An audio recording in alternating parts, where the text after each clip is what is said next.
I think it's for the same reason people are willing to deal with the bullshit of Battle State Games and Escape from Tarkov. It's the biggest piece of dog shit. That they're sticking with Overwatch. I'll bet thousands of gamers find themselves dealing with Overwatch 2 simply because nothing else on the market feels quite like it.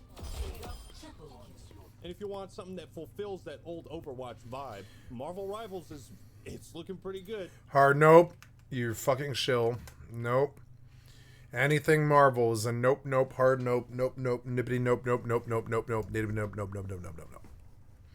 Nippity nope, nope, nope, nope. Nippity, nippity, nippity, nippity, nippity, nope, nope, nope, nope, nope, nope, nope, nope, nope. Nope, nope, no, no Marvel, nippity, nope, nope, nope. But with these new hero shooters coming out, there might be some actual competition, you know? And it's alluring. The idea of going back in time when Overwatch was king, at its peak, when everyone loved it. I've recently been watching some of their old cinematics, and my god, you're just transported to a different time, when Blizzard was still a pretty good company. How the times change. You think you honor your brother Genji with incense and offerings? Honor resides in one's action. Warp drive. Yep. You dare to lecture me about honor? You are not worthy to say his name!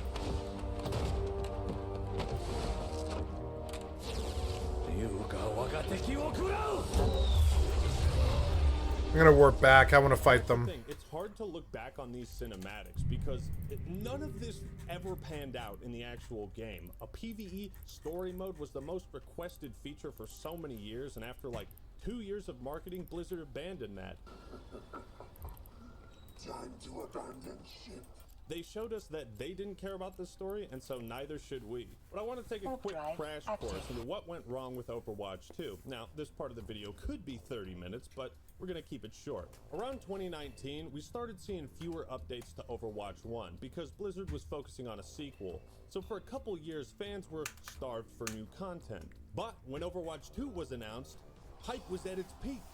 Kind of, but because of the expansive talent trees, all these new abilities, a focus on story, and most importantly, this highly anticipated PvE mode, fans were somewhat skeptical when it was revealed the game would shift to 5v5 instead of 6v6, and especially that Overwatch 2 would replace the base game. So if it wasn't an objective improvement in every way, that would piss people off, because they wouldn't be able to go back and play a previous version if they didn't like the new one. I don't have my healer here. And there, they then decided to release Overwatch 2's PvP sooner and delay the PvE to later. The game released with god-awful monetization. We all thought loot boxes were bad. Somehow it got worse to a level that not even EA could compete with. Unlocking every cosmetic without spending money would have taken 327 years to do without paying money. That is not a joke. Additionally, when the game launched, you couldn't log into the servers unless you provided Blizzard with your phone number. Do you guys not have phones? Yeah. Your birth certificate and the name and address of the doctor who delivered you. Then in May of 2023, Blizzard announced that the extensive PvE plans, whoops, not doing that. Sorry, we used that to promote the game. We're scrapping that in favor of these story-based events that you can pay $15 for. Oh, looks like nobody did that. In March 2024, Jason Schreier reported that the PvE missions didn't sell well enough, and the entire PvE was scrapped moving forward. Quite the clusterfuck of bad decisions. Maybe a month after Overwatch 2 came out, I stopped playing it, kinda lost interest. And here's the thing, Overwatch will always be fun on a fundamental level, but the deception and lies perpetuated by Blizzard and Activision executives, I think has forever tarnished the game and my perception around it. Maybe I'll try it again at some point, but So now we're going to take a look at this blog post. Now it is pretty lengthy, so I'm going to just try to keep the most important parts and discuss the direction of the game.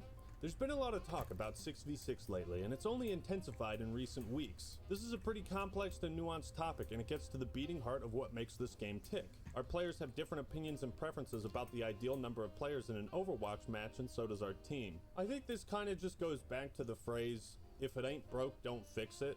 I'm still really not sure what 5v5 was supposed to do or improve on the formula. Sure, the idea of having fewer players means each player's contribution is more meaningful. I mean, that stands up in FPS games. You look at Battlefield, right? But it never really felt like it in Overwatch 2. It just felt like if you were a tank, the pressure was on you twice as much. Which also eliminated like the off-tank role, kind of like Zarya. I'd like to set a few expectations and ground rules. First, it's pretty long. Creators are going to lose their voices reading this one aloud. You got me there. This is a game and your preference for fun is relative to your own tastes, ability, and experience. Lastly, there are years of decisions that affect such a fundamental piece of Overwatch. I'd like to set the stage and give some context on some of the larger changes to the game that ultimately culminated in the 5v5 format we have today. So this historical context section pretty much just runs through the history of development and how they settled on 6v6 and the problems with duplicate heroes and whatnot. And originally it sounds like they had planned to balance the game around no limits, which would have been kind of silly. And they say the variety was great, but we didn't feel like we could ever truly balance the game without severely watering down our heroes. So we made the choice to impose a limit of one of each hero per team. A theme of this and future decisions was limiting match variety as well as player freedom and creativity in order to create a more balanced, consistent, and competitive experience for players. And that's totally fair. I think when Overwatch first came out and everybody was experiencing this type of game for the first time, those non-TF2 fans, no limits was fun. It was wacky, it was crazy. Obviously, I think everybody knew the game competitively wasn't supposed to be balanced around no limits, but now it's a fun, like, little side mode. And I think Overwatch is a game that can be both wacky, crazy, competitive, and casual. But it is really hard to balance a game that can fulfill all three types of gameplay. If someone wanted to play Tracer, but you were already Tracer, they would... Wait a second. Oh god, PTSD flashbacks. I'm already Tracer. The second large change to the game's format was the move from open queue to role queue, which limited team compositions to 2 heroes from each role. Again, I think role queue is fine, but I don't see what the issue with having 2 ranked playlists is, right? Ranked role queue, ranked open queue. Open queue, you get more creativity and you could do like 3 DPS, 2 healers, 1 tank, 3 tanks, 3 healers, whatever. I think my issues with role queue stemmed from it being like mandatory in almost all facets of play, either competitive or casual. Also, why couldn't you have done an experimental 5v5 mode with how the game was balanced in the first game? I don't know. No, we had to make an entirely new game for that. Then it talks about role balance and how DPS is the most popular role. And I think that just stems from healers and tanks not being as fun to play. Personally, I always found them fun to play, but once players healers are fun. fun. Good at Overwatch, it didn't take too long for like. I thought Ryan was a good tank, but the rest of them, and I will say not this, really. No matter what you have to say about Overwatch, the fact that they're trying to fix the game, or at least go. I back felt to that what Roadhog was was better, really I can Blizzard for doing overpowered that. for and how this section weird talks he about how Role was. Queue introduced longer queue times because it was mandatory and some people didn't like it. They talk about how they tried to incentivize people to play tank or healer and it didn't really work.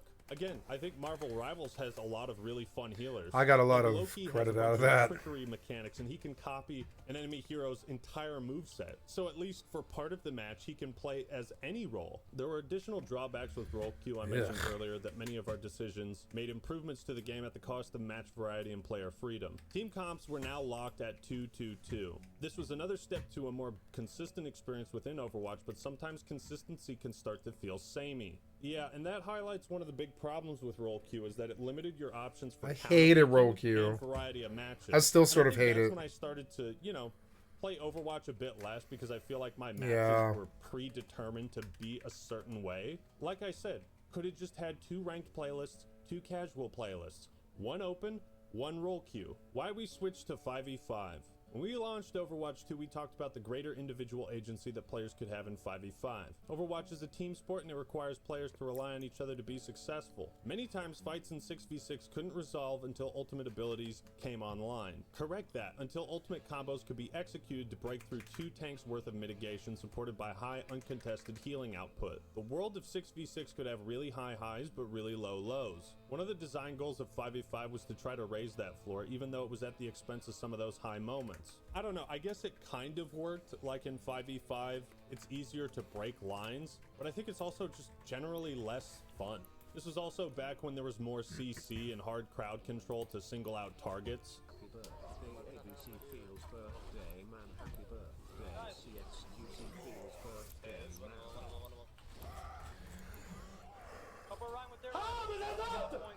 And a quick side note, I want to say that I appreciate them I'm being dead. so Fuck. transparent about the reasons for their design choices and the pros and cons of each. Here it talks about damage heroes complained that their role was the least impactful. Support heroes had to focus almost exclusively on healing. Yeah, no. We had to focus almost exclusively on kills because we were the tank. And so I did most of my killing. Honestly, anybody who was good at killing did well. If you, as a healer, if you didn't, you got phased out. You had to be good at killing, especially Anna. Anna had to be extremely good at killing. And tank synergy wasn't always. Anna was a killer. Anna killed everybody. Like she was just, she had a snipe. She had a fucking, like her needle was a dot. She would just kill everybody. You take maybe 2-3 hits from her and you'd be dead. She was extremely powerful. And so was Baps. So was Kit's, what's her name? The cat girl. They're all like Moira's extremely DPS restricted. Like she has to do half of her stuff has to be DPS or she doesn't have the piss to heal anybody. It's fun, but that these things were kind of fixed and addressed in 5v5, so then the question is, why are we thinking about going back to it?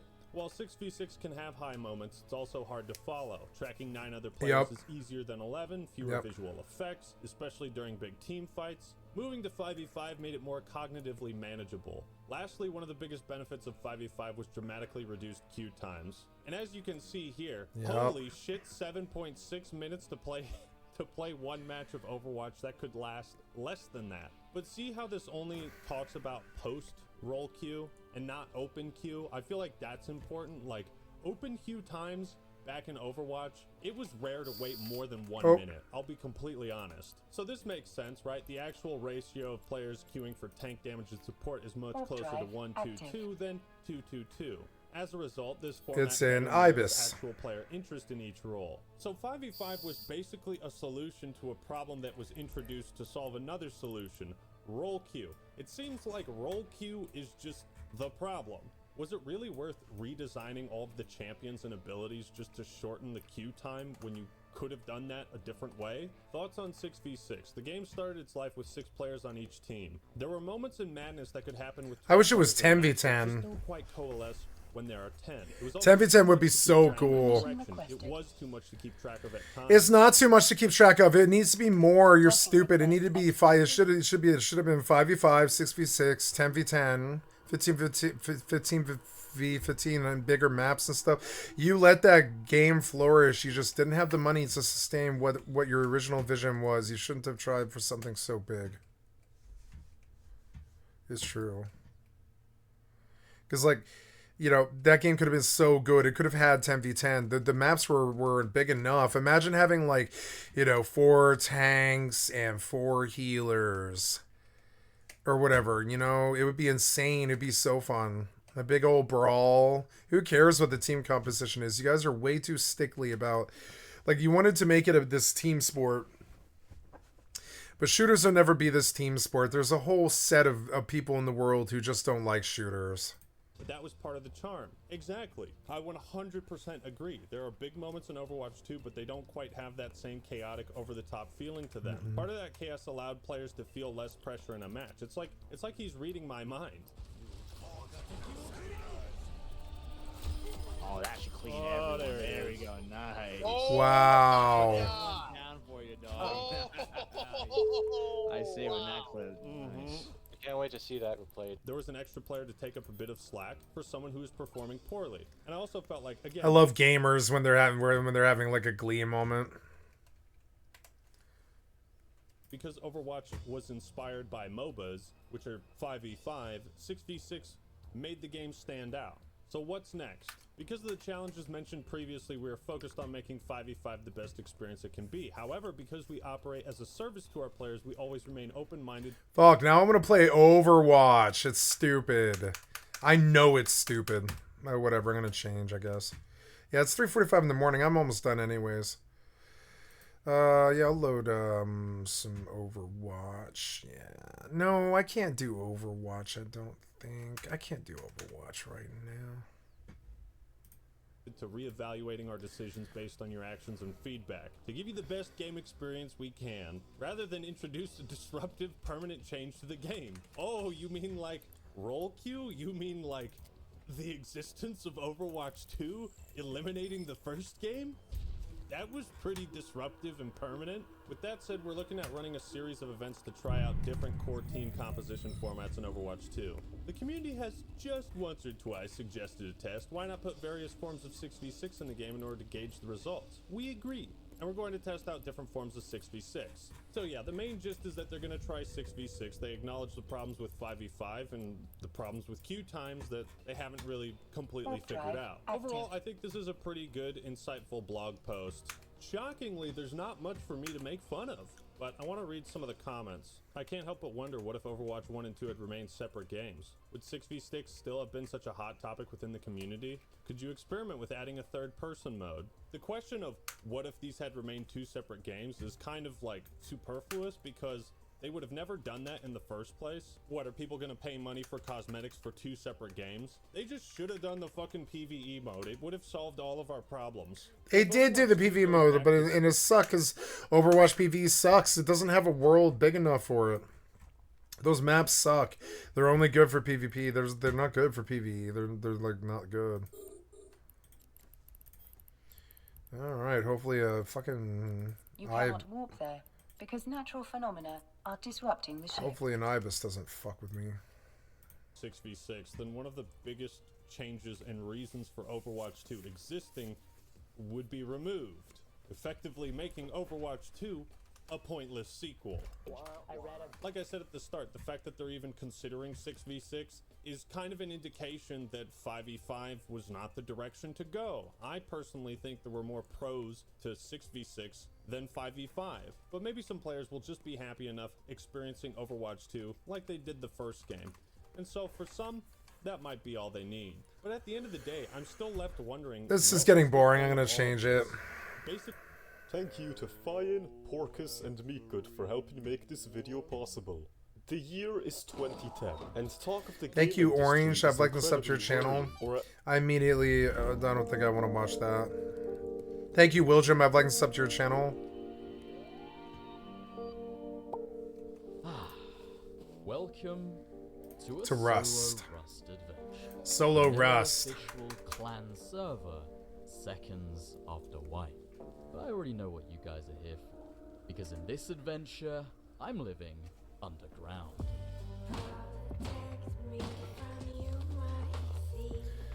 Now, loading into this 1,000 player server, 1,000. the first thing I noticed was the cave in the deep snow. And being over a year since my last cave adventure, I knew in that moment that I would stop at nothing to secure it. And so, let's begin. Now, as one of the first to spawn into this new world, with nothing but a rock and a torch, I was against the clock. See, I knew that caves are one of the most desirable locations for large clans to secure early on. And why? Because a strong cave base can be as close as you can possibly get in Rust to being unraidable. Being the only cave in the entire snow biome, I had to get there first. Stopping only to collect the necessary resources to craft a bow, the race had begun. And despite being one of the first players to load in, it was becoming pretty clear I wasn't the only one heading for the Arctic. Ooh, I want to get this guy. He's been farming components. Nice. There are so many people around. Oh no. I can't afford to die here. I don't have time. Go, come on, please. At least let me get this bag down. Okay. Go! Oh, I think I'm out. I need some type of transport. I have low grade. I want to find a train. This guy's about to put down a shelter.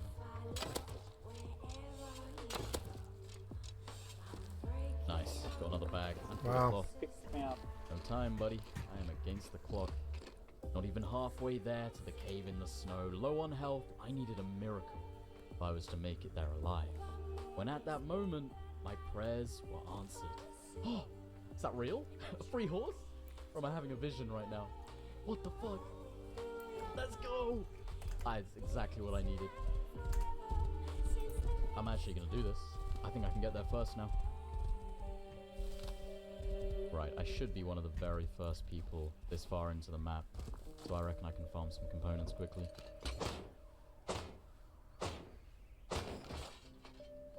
Getting a bag down by the supermarket. Feel like I might need it later on. Hold up. My horse is faster than his. I'm gonna take this fight.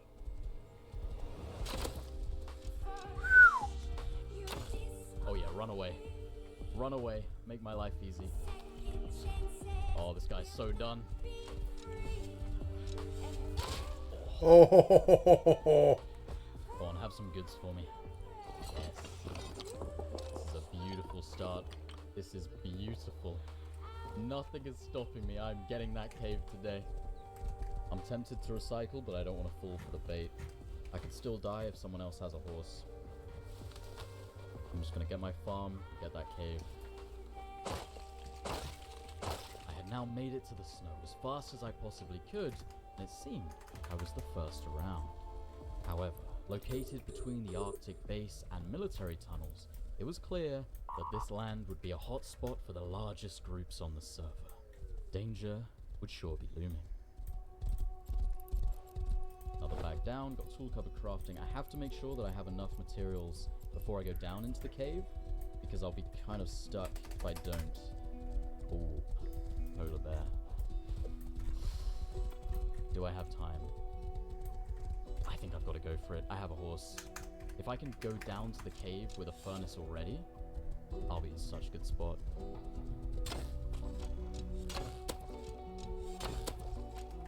Oh yeah, perfect. Thank God I found this horse. Clutched my wife already.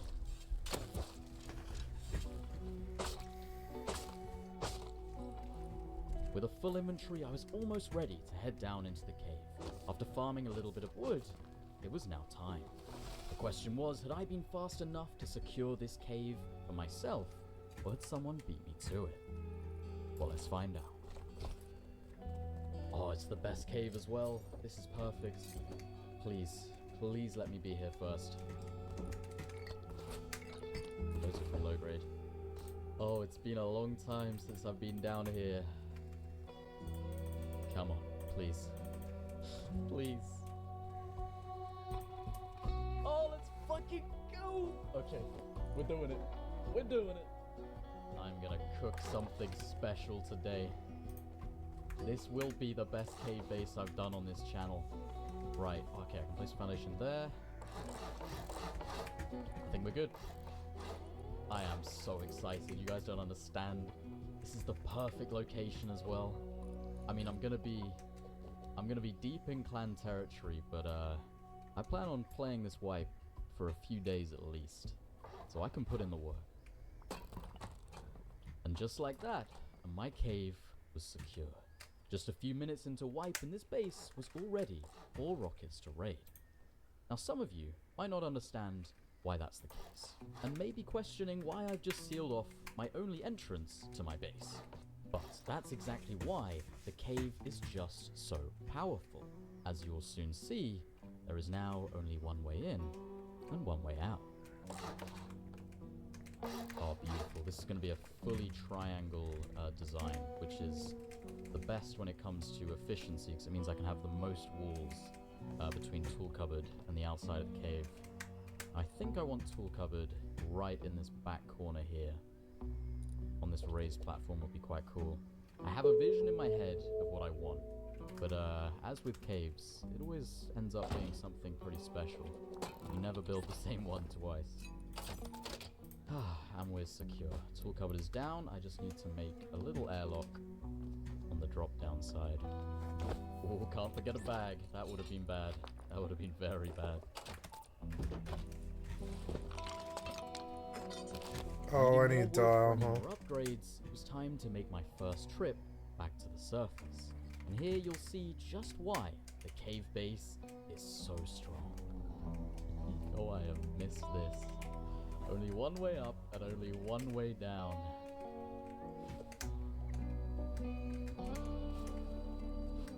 Still daytime. Oh, and I hear my horse as well. Okay, that's perfect. It's not been stolen. I'm going to take advantage of the fact that I still have it. And I'm going to get as much done as I can. If you hadn't realized by now, a horse is the most overpowered tool for a solo on early wipe day. giving you the speed to pick and choose whatever fights you decide to take. No matter the numbers of the opposition, you can always escape. Which is why on wipes, when I find one early, I like to make the absolute most of it, by farming everything I possibly can with this safety net, getting myself ahead of the competition. Okay, it actually seems eerily quiet at the moment, but I know for a fact that the Zergs will be here pretty shortly.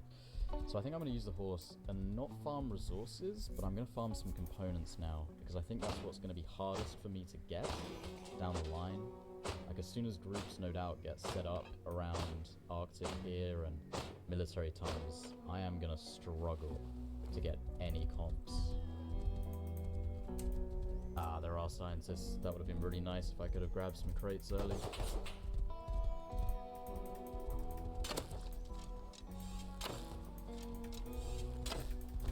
Oh, he has a teammate with a horse. Nah, this isn't good. I think my horse is faster, but the only way I die is if someone else has a horse. Okay, yeah, my horse is faster, I'm fine. Not catching me. Let's stay away from them.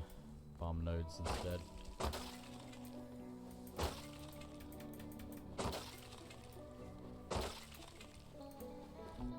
Okay, now I just need a little bit of wood, and I will be ready to head back down again.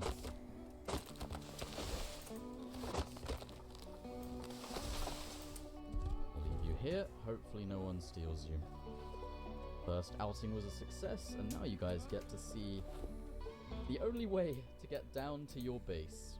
It's an interesting one. Here we go.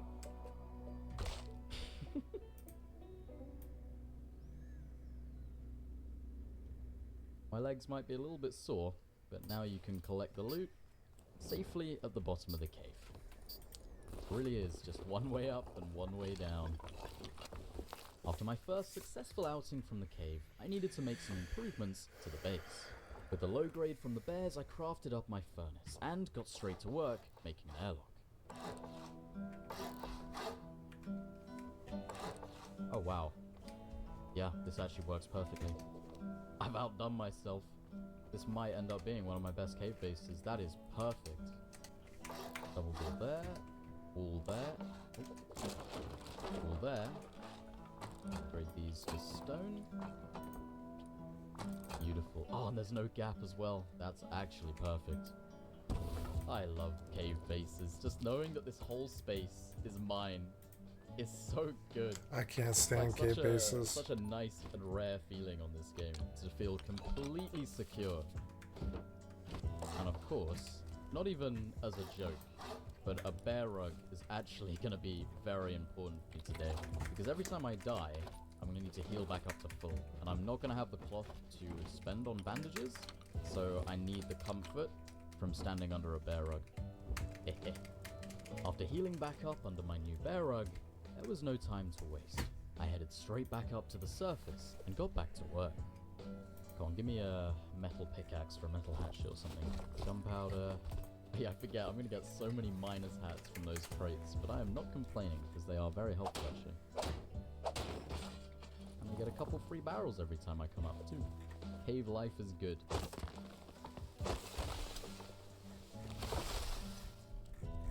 Oh, it's another polar bear.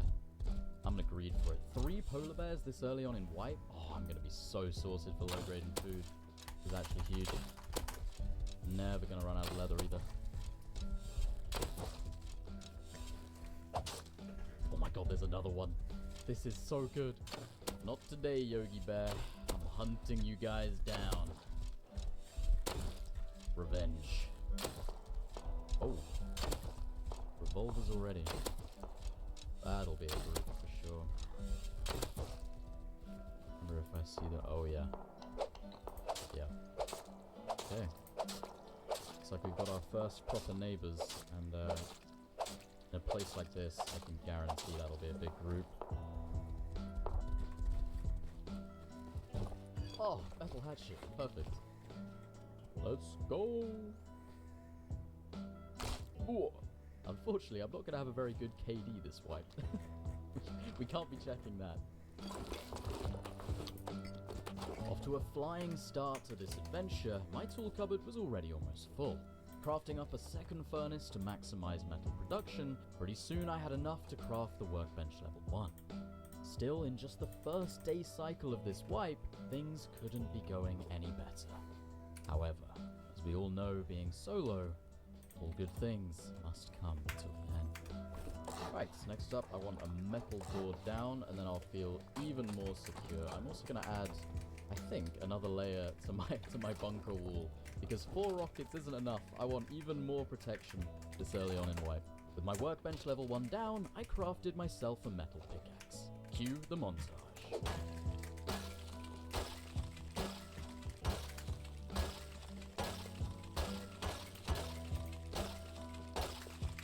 Cowabunga, motherfucker!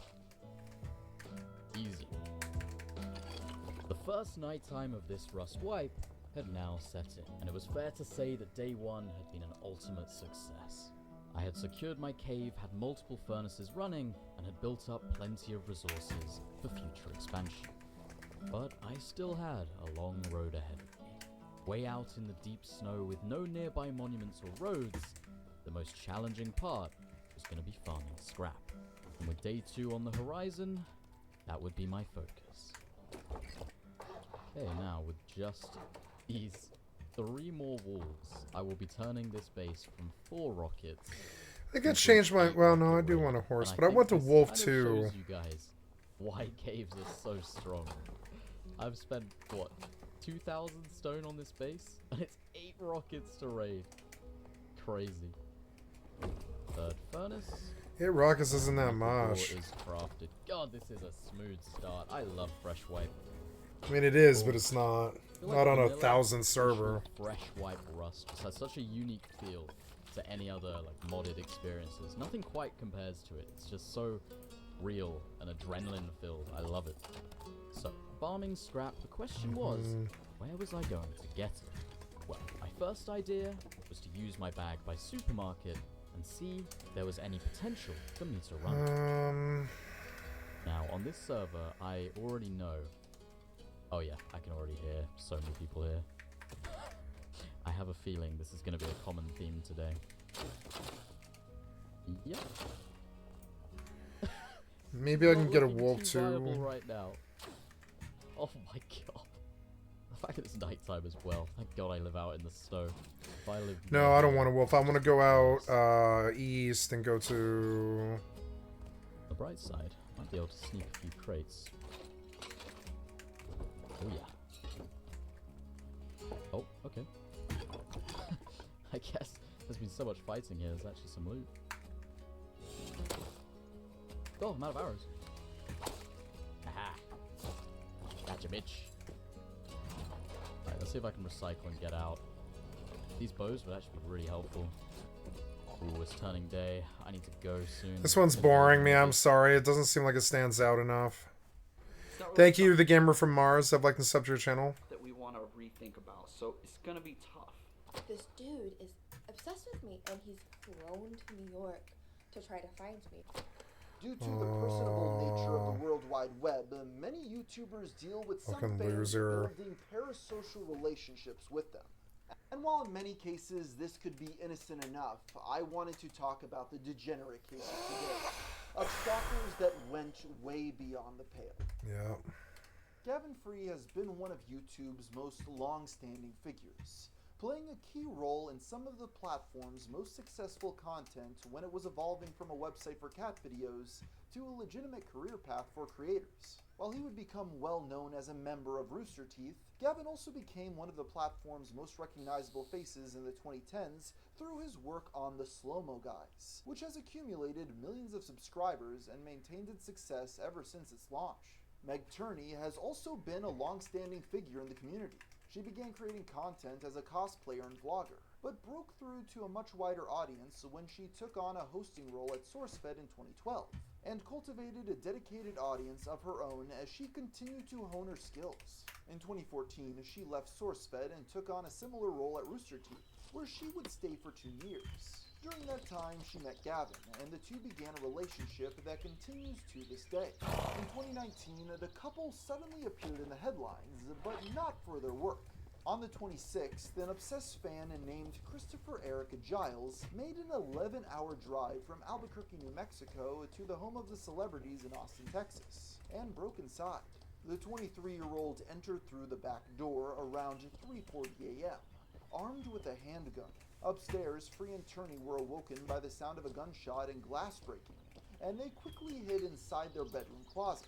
They immediately dialed 911 and talked the dispatcher through the entire ordeal, staying as quiet as they could as Giles continued to move through their home. I don't know, I think I want to leave this horse out there. Find the YouTube power couple and decided to flee the scene. He left the house and returned to his Lincoln sedan, just as police cars arrived to intercept him. As he backed out of the driveway, 2 officers stopped the lunatic and ordered him to show his hands. Instead, they reported that Giles shot his gun at them, and they quickly took cover. Officer Matthew Jackson returned fire, but only a few bullets were exchanged. The police heard one more shot from inside Giles' car, and when they approached the vehicle, they found him dead inside, with a single self-inflicted gunshot wound.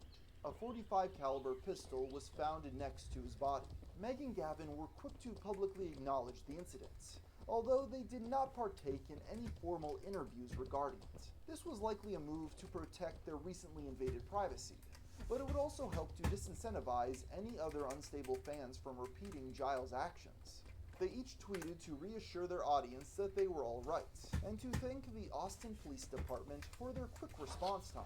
Gavin also briefly discussed the incident in an episode of the Rooster Teeth podcast. Thanks for all the support online. It was a very unpleasant time, and also a big thanks to the Austin Police Department for an insanely fast response time. As the police investigated Giles, his motive for the home invasion became easy to determine.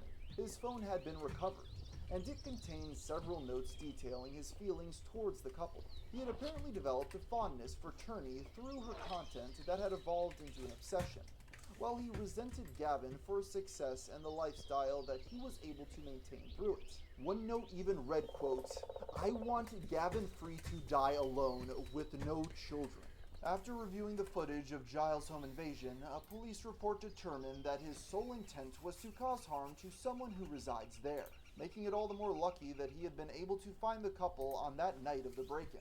In the wake of this harrowing night, Dr. Angeline Close Scheinbaum, an associate professor at the University of Texas, commented publicly on the incident, labeling Giles' actions a clear-cut example of parasocial interaction, a term you'll hear a lot throughout this video. She described this relationship, which typically emerges between a celebrity and a fan, as a one-sided connection where a viewer believes that they are closely linked to another party who, quote, may or may not even be aware of that person's existence. While the emotions that these relationships can provoke are real, the connections are not, and that attachment can be dangerous. That fixation, which is often born from consuming so much of someone's personal life as entertainment, is a pervasive issue that has grown worse in the internet age. Hey guys, before I move on with the video, I just want to give a shout out to a new venture called 1 of 10. Founded by my buddies Internet Anarchist and Trust Me Bro, this is a community for small and aspiring YouTubers, offering foundational knowledge backed by experience and results. Why I'm a fan of this project is because it's run by real YouTubers that have been successful and not some fake guru. For absolutely no cost, you'll get access to guides crafted from experience along with monthly live seminars that will train you about all things YouTube. And on August 19th at 6 p.m. EST, I will be doing my own Q&A to answer any of your YouTube-related questions with my 15 years experience on the platform. So if you want to check it out for no cost at all, click the link in the description down below. In 2009, Christina Grimmie started uploading videos to YouTube, covering popular songs and building an audience of fans who could see a potential for larger success in the future. During this time, she also cultivated friendships with other famous creators such as Shane Dawson, making a name for herself at a time internet popularity was reaching a turning point. But she had bigger ambitions than just making videos. When she released her debut EP in 2011, hitting 1 million subscribers on YouTube shortly afterward. From there, she continued to push forward with her own music career, doubling her subscribers and releasing her first full-length album in 2013. She broke through to an even wider success a year later when she auditioned for the 6th season of The Voice. All 4 of the judges believed in her talents, but she chose to pursue a mentorship under Maroon 5's Adam Levine. Even though she only finished in 3rd place in the show's competition, Levine still decided to sign her to his record label. From there, Christina stayed busy releasing singles and collaborations across the next few years with a second EP in February 2016. It was titled Side A. And in the lead up to its release, she said that hopefully a full-length album would follow. But these projects would never come to be. And Grimmy's career was about to come to a horrifying halt. On June 10, 2016, Christina played a concert in Orlando, Florida. After the performance, she was signing autographs outside the venue and meeting fan after fan. At 10:24 p.m., she was approached by Kevin James Loibel, a 27-year-old who had traveled all the way from his home in St. Petersburg, Florida to see the show. But his true intent was revealed when he reached Grimmy in line, and when she opened her arms for a hug, he pulled out a gun and opened fire. Oh! He described the sound of 3 pops, and the crowd quickly began to panic and scatter. Christina's brother Mark, who was also her guitarist, jumped into action, tackling Loibel to the ground. Later, he would tell the press that the shooter had stood out in the crowd as he was noticeably much older than many of Christina's other fans. The 2 men scuffled briefly, until Loibel broke away and ran against the wall. As security descended onto the scene, he fatally shot himself in the head. When the chaos passed, Grimmy was also pronounced dead, leaving the world in complete shock at the suddenness of the crime. The murder-suicide evoked comparisons to Mark David Chapman, yeah, who had why? been obsessed with Beatles star John Lennon before shooting him. As the police investigated Loibel, a similar obsession came to light. He also appeared to have come prepared to do even more damage. When his body was examined, 2 handgun magazines, a tactical knife, a room key from a nearby Marriott hotel, and a ticket to Grimmy's show were found. Those magazines were for a pair of Glock 9mm pistols that the killer had picked up only days before the concert. When officers went to the hotel and showed the front desk manager a photo of Loibel, the perpetrator was immediately recognized and had been reportedly acting strange since he arrived in town the day before. The killer's personal device did not yield many answers. His phone had been found encrypted, and the hard drive on his computer seemed to have been intentionally destroyed. When Grimmy's phone was examined, no threatening messages from Loibel were found, and the 2 had seemingly never been in contact before June 10th. But once the police began questioning the people that knew the shooter, his motivations became more clear. Loibel's father and brother said that he rarely left his room except to go to work, and neither of them could recall hearing him mention Grimmy before the shooting, nor had they ever seen him with a gun. One habit they did note was that he spent a great deal of time on his computer in his room, where his windows were found to be covered with aluminum foil and heavy curtains, drowning out the light. Loibel's co-workers had many relevant stories to tell, recalling he would frequently be teased for what they assumed was just a harmless internet crush on the young singer. At least 5 of them were aware of this fixation, having found the lonely man watching the videos on his workstation, lot more than that. frequently hearing him talking about her.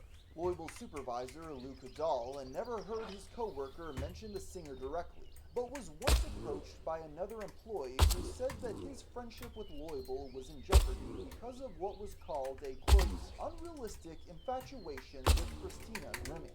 This was not the only relationship in Loibel's life that was affected by his obsession with the artist. Corey Dennington, who called himself the killer's only friend in the world, told the police that his delusion had emerged over a year's time.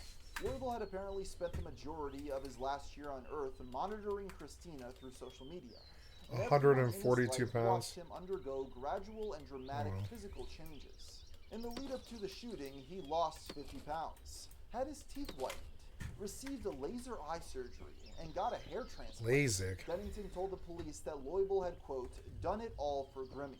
It's honestly quite saddening to me that this man had gone to such lengths to self-improve, yet for such twisted reasons that it was all wasted as he was never able to seek the mental help he so desperately needed. About 2 months before the singer was killed, Dennington said that he came to realize that this fixation wasn't normal. Whenever he tried to confront his pal about the issue, though, Loibel would become, quote, angry and defensive, and even threatened to end their friendship because Dennington did not believe in his future with Christina. While Loibel apparently never explained what he intended to do if he ever met the singer, he literally referred to her as his soulmate. Man's twisted view on that connection became clearer 5 days before Graham's show. Ooh, I got it clean. Miller told Dennington that he loved him, and that he was, quote, tired and ready to ascend. In the aftermath of the shooting, the now former friend regretted not noticing the warning signs sooner, but he had never heard his friend mention any acts of violence. So like the rest of the world, he was shocked to learn what had unfolded. While we still don't know for certain why he decided to end the pop star's life that day, most have surmised he came to the realization that if he couldn't have a relationship with her, then no one could. Then no one can. Regardless, That's what they always say. Provoked a strong response from her audience. Peers, You're just crazy, nut. all of whom expressed Crazy, crazy. at the unexpected brutality of the attack.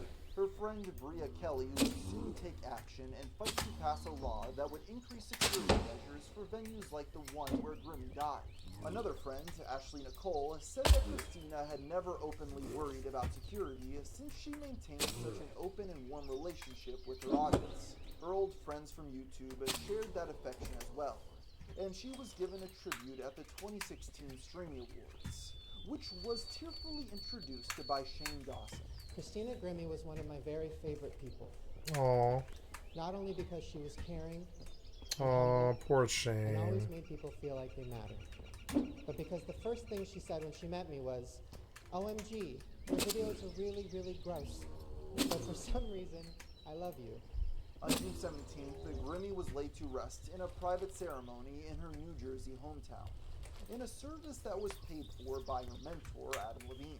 A few days later, the police closed their investigation into Kevin Loibel, leaving only grief for what had been lost. Terrible.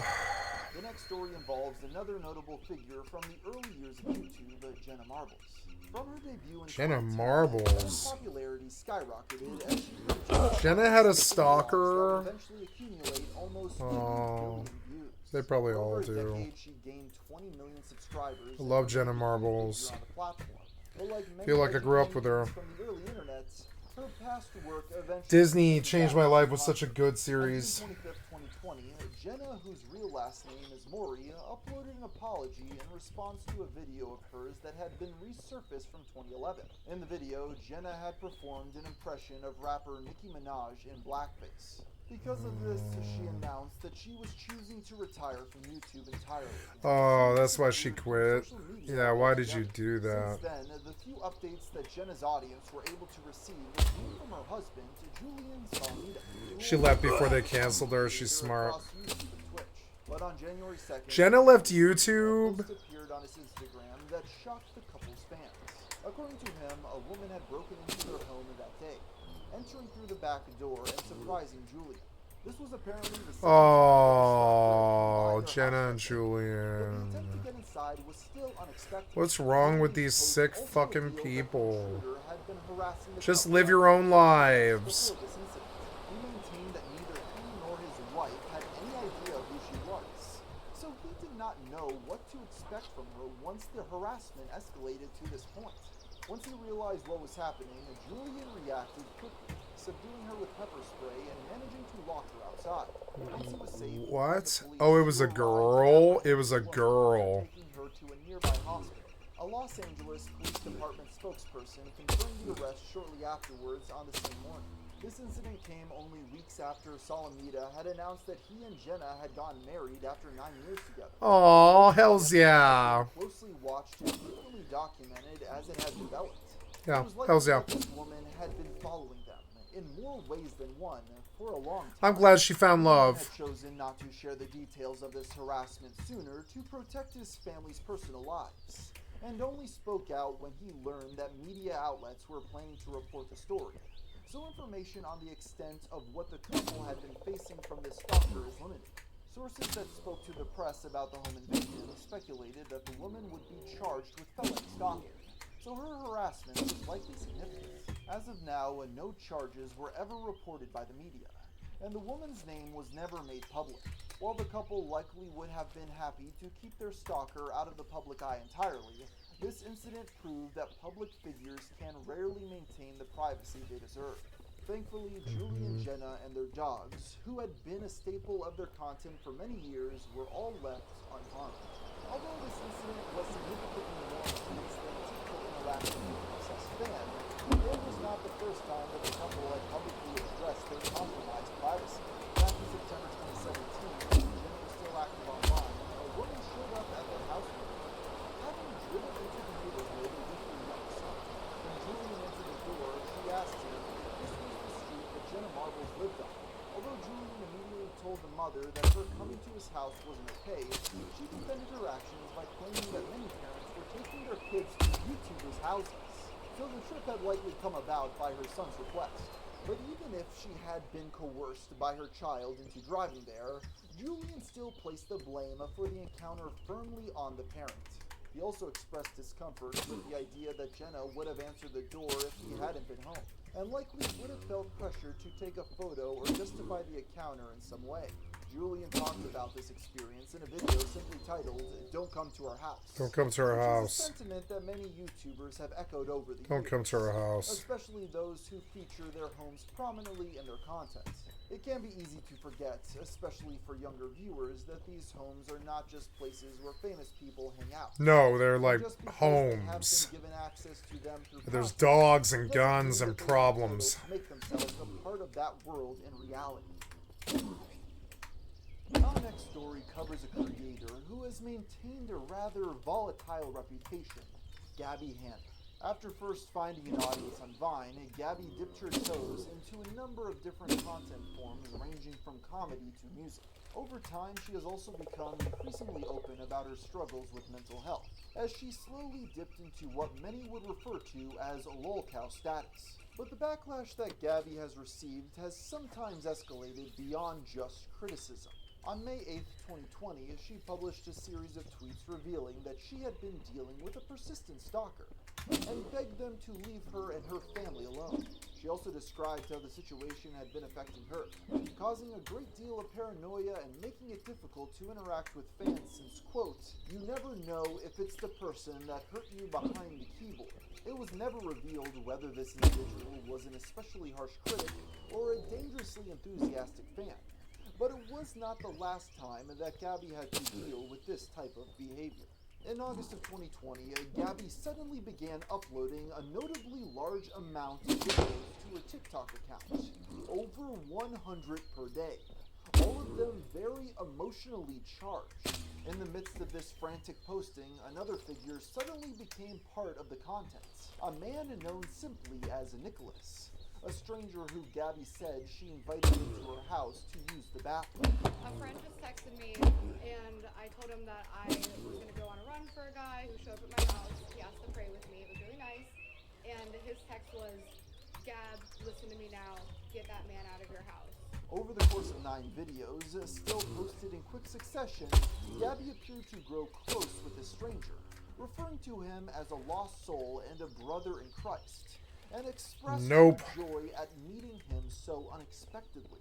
Throughout the rest of the day, they prayed together, listened to music, shared coffee, and were even getting ready to go on a run. During a flurry of uploads, one of Gabby's friends texted her and encouraged the mentally unwell creator to get Nicholas out of the house as soon as possible, which she initially dismissed. But this was not just a random encounter, and throughout the day, Nicholas had been posting a series of videos to his own account.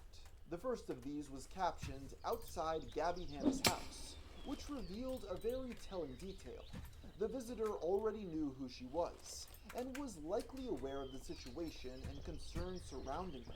The subsequent videos, taken after he had gained Gabby's trust, showed off the interior of her dwelling in great detail.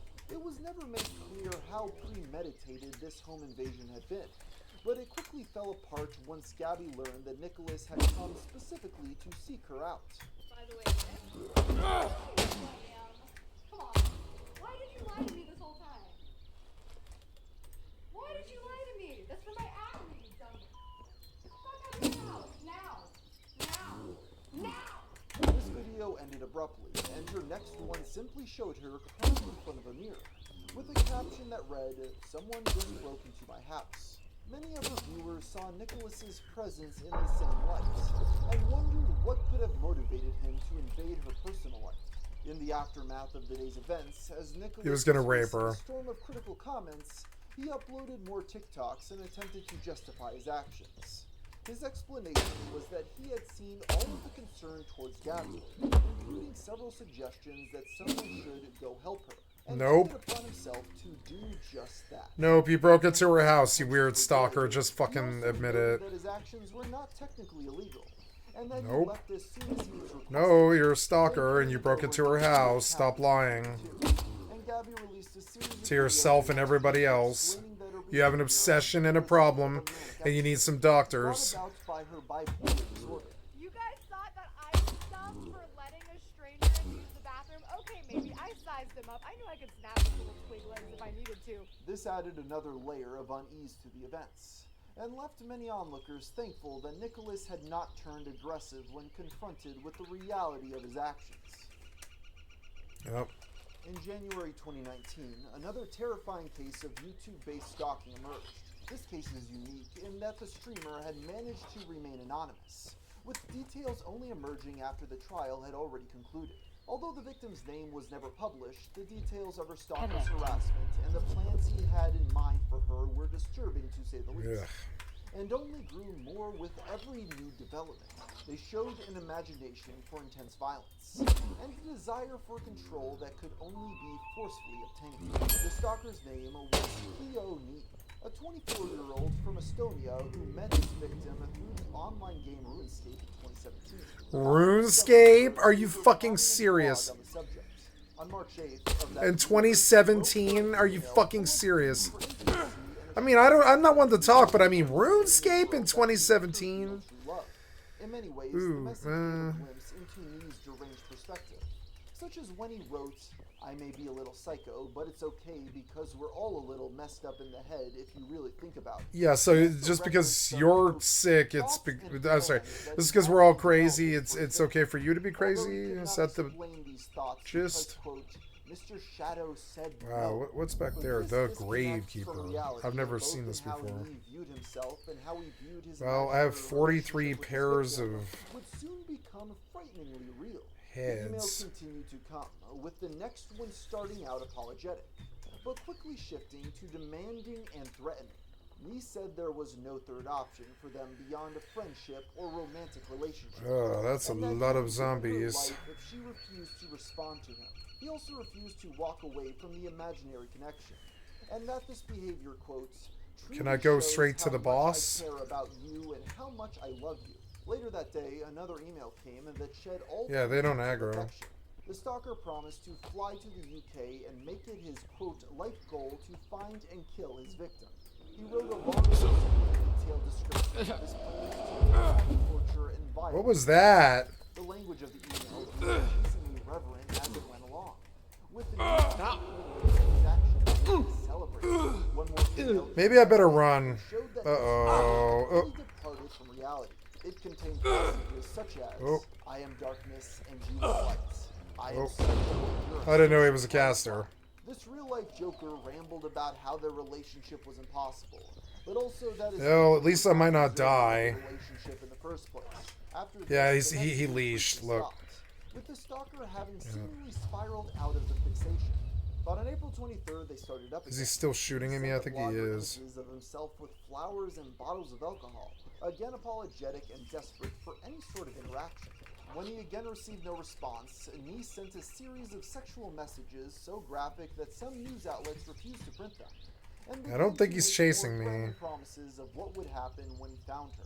From there, Nee's communications largely came in the form of what court documents would call bizarre tweets at the blogger, who continued to steadily ignore them. The most concerning of these messages included a series of photos of Oh, no, he is the house coming. that He is coming. took after finally traveling to Run. Liverpool in January 2019, with the threat that if she continued to decline his requests, she would, quote, see what I am capable of. Shortly afterwards, he would make good on his words. The same day, Nee was arrested outside of the anonymous creator's home. According to her father, the stalker had simply knocked on the front door, and after greeting him, the older man had noticed that he and his wife's names were written on his notepad. Sensing danger, her father managed to convince Nee that his daughter did not actually live there, and he quickly called the police once he was out of earshot. At the time, the blogger was hiding upstairs, just trying to stay out of sight and not provoke the stalker any further. While Nee managed to get away after that, Fuck, I went the wrong way. to drop off panic alarms the day after, they noticed him watching from nearby. When they approached him, he fled the scene and jumped into a car being driven by an older man. Oops. The police caught up with the stalker and dragged him out of the vehicle, arresting the driver as well. The man turned out to be Nee's father, who had offered to drive his son to Liverpool to see a football match, and had no idea what his true intentions were. While Nee's dad was intentionally under suspicion for assisting an offender, he was soon released without any charges. When the stalker's possessions were examined, he was found to be carrying a bizarre kit including gloves, an eye mask, a roll of tape, scissors, a screwdriver, a hip flask full of ammonia, a syringe, and a large golden adult toy. Of course he was. For some of the items. Fucking He claimed sick. that the mask was for his flight, and that the toy was just a face. Of course it massage. is. But there was no explanation for the rest, and the investigation proceeded forward. What was Once that the trial sound? was underway, Nee's resistance to reality quickly fell away. He conceded What was that he that had sound? made an extensive effort to find his victim, and eventually admitted to 2 counts of stalking. But he denied any intention to commit a sexual offense, a more serious charge that the judge chose not to pursue after Nee argued that he would not have brought his father with him if he intended to commit a crime of that nature. The stalker had no fixed address at the time of trial. Yes, you would and have. Sentencing was briefly adjourned while he underwent psychiatric testing to determine his mental state. After their evaluations, the doctors determined that Nee had a combination of autism and ADHD, and these inconclusive diagnoses led them to deem the troubled young man unsuitable for further treatment in the hospital due to the danger he posed to the public. Jonathan Savage led the defense in court, admitting that while some of his emails had been, quote, extremely distressing, Nee's true motivation was the pursuit of the relationship he had imagined, not violence. He also defended the strange... Oh, I went the wrong way again. Ooh, shit. doubling down on the adult toy being just a muscle relaxer. The defendant's mother added that the syringe was intended for Nee to use on himself for an unspecified medical condition. Sure, on yourself, while the yeah. knife was used to Totally. bring him around when he suffered from an epileptic fit. The bottom line of the defense was that Nee did not intend his victim any real harm, and that the items had to be considered in context with his newly diagnosed mental state. Judge Clement Gladstone accepted some of the defense's arguments, but did not concede that Nee's actions were without malicious intent. While she acknowledged that there might be an innocent explanation for each of the individual items in the kit, their presence together was more indicative of Damn a it, planned where's the way action, up? and that the stalker had likely seen a golden opportunity to pursue his victim when his father had suggested the trip to Liverpool. While the defendant had previously told the police that the content of his emails was a joke, the judge did not treat it as such, and reinforced the stress and fear that Nee had inflicted on his victim, leaving her with persistent sleeping problems. Gladstone There, called I think that's the way cyberstalking up. a plague on the 21st century, and sentenced Nee to 21 months in jail, while also imposing an indefinite restraining order to better protect his victim and her family. The stalker's passport was taken, and he was set to be repatriated upon his release from prison. Even when faced with a stalker whose harassment seems never-ending, many victims choose not to speak for fear of worsening the situation. Often the public will only hear about these incidents when these unfortunate individuals are pushed too far. And in 2020, popular vlogger Yui Pion shared her story. Oh yeah, after reaching Yui. that point. Yeah. According to her video on the subject, she had been patient with her stalker for over a year, warning him repeatedly that she would report him. While this would sometimes give her a break from the harassment, it would always resume. At first, the behavior was contained to just digital communication, but still went far enough that the vlogger said the stalker was able to find out which train she was taking or airplane seat she would be occupying when traveling. The line into more direct harassment was crossed soon after. Yui Pion mentioned that the turning point from confusion into fear had come when he had suddenly showed up at her house. At first, she had assumed that the person was just a particularly dedicated fan, but the true nature of his intentions soon became clear. This first in-person encounter was followed by many more, including a time when she was chased through the streets of her city.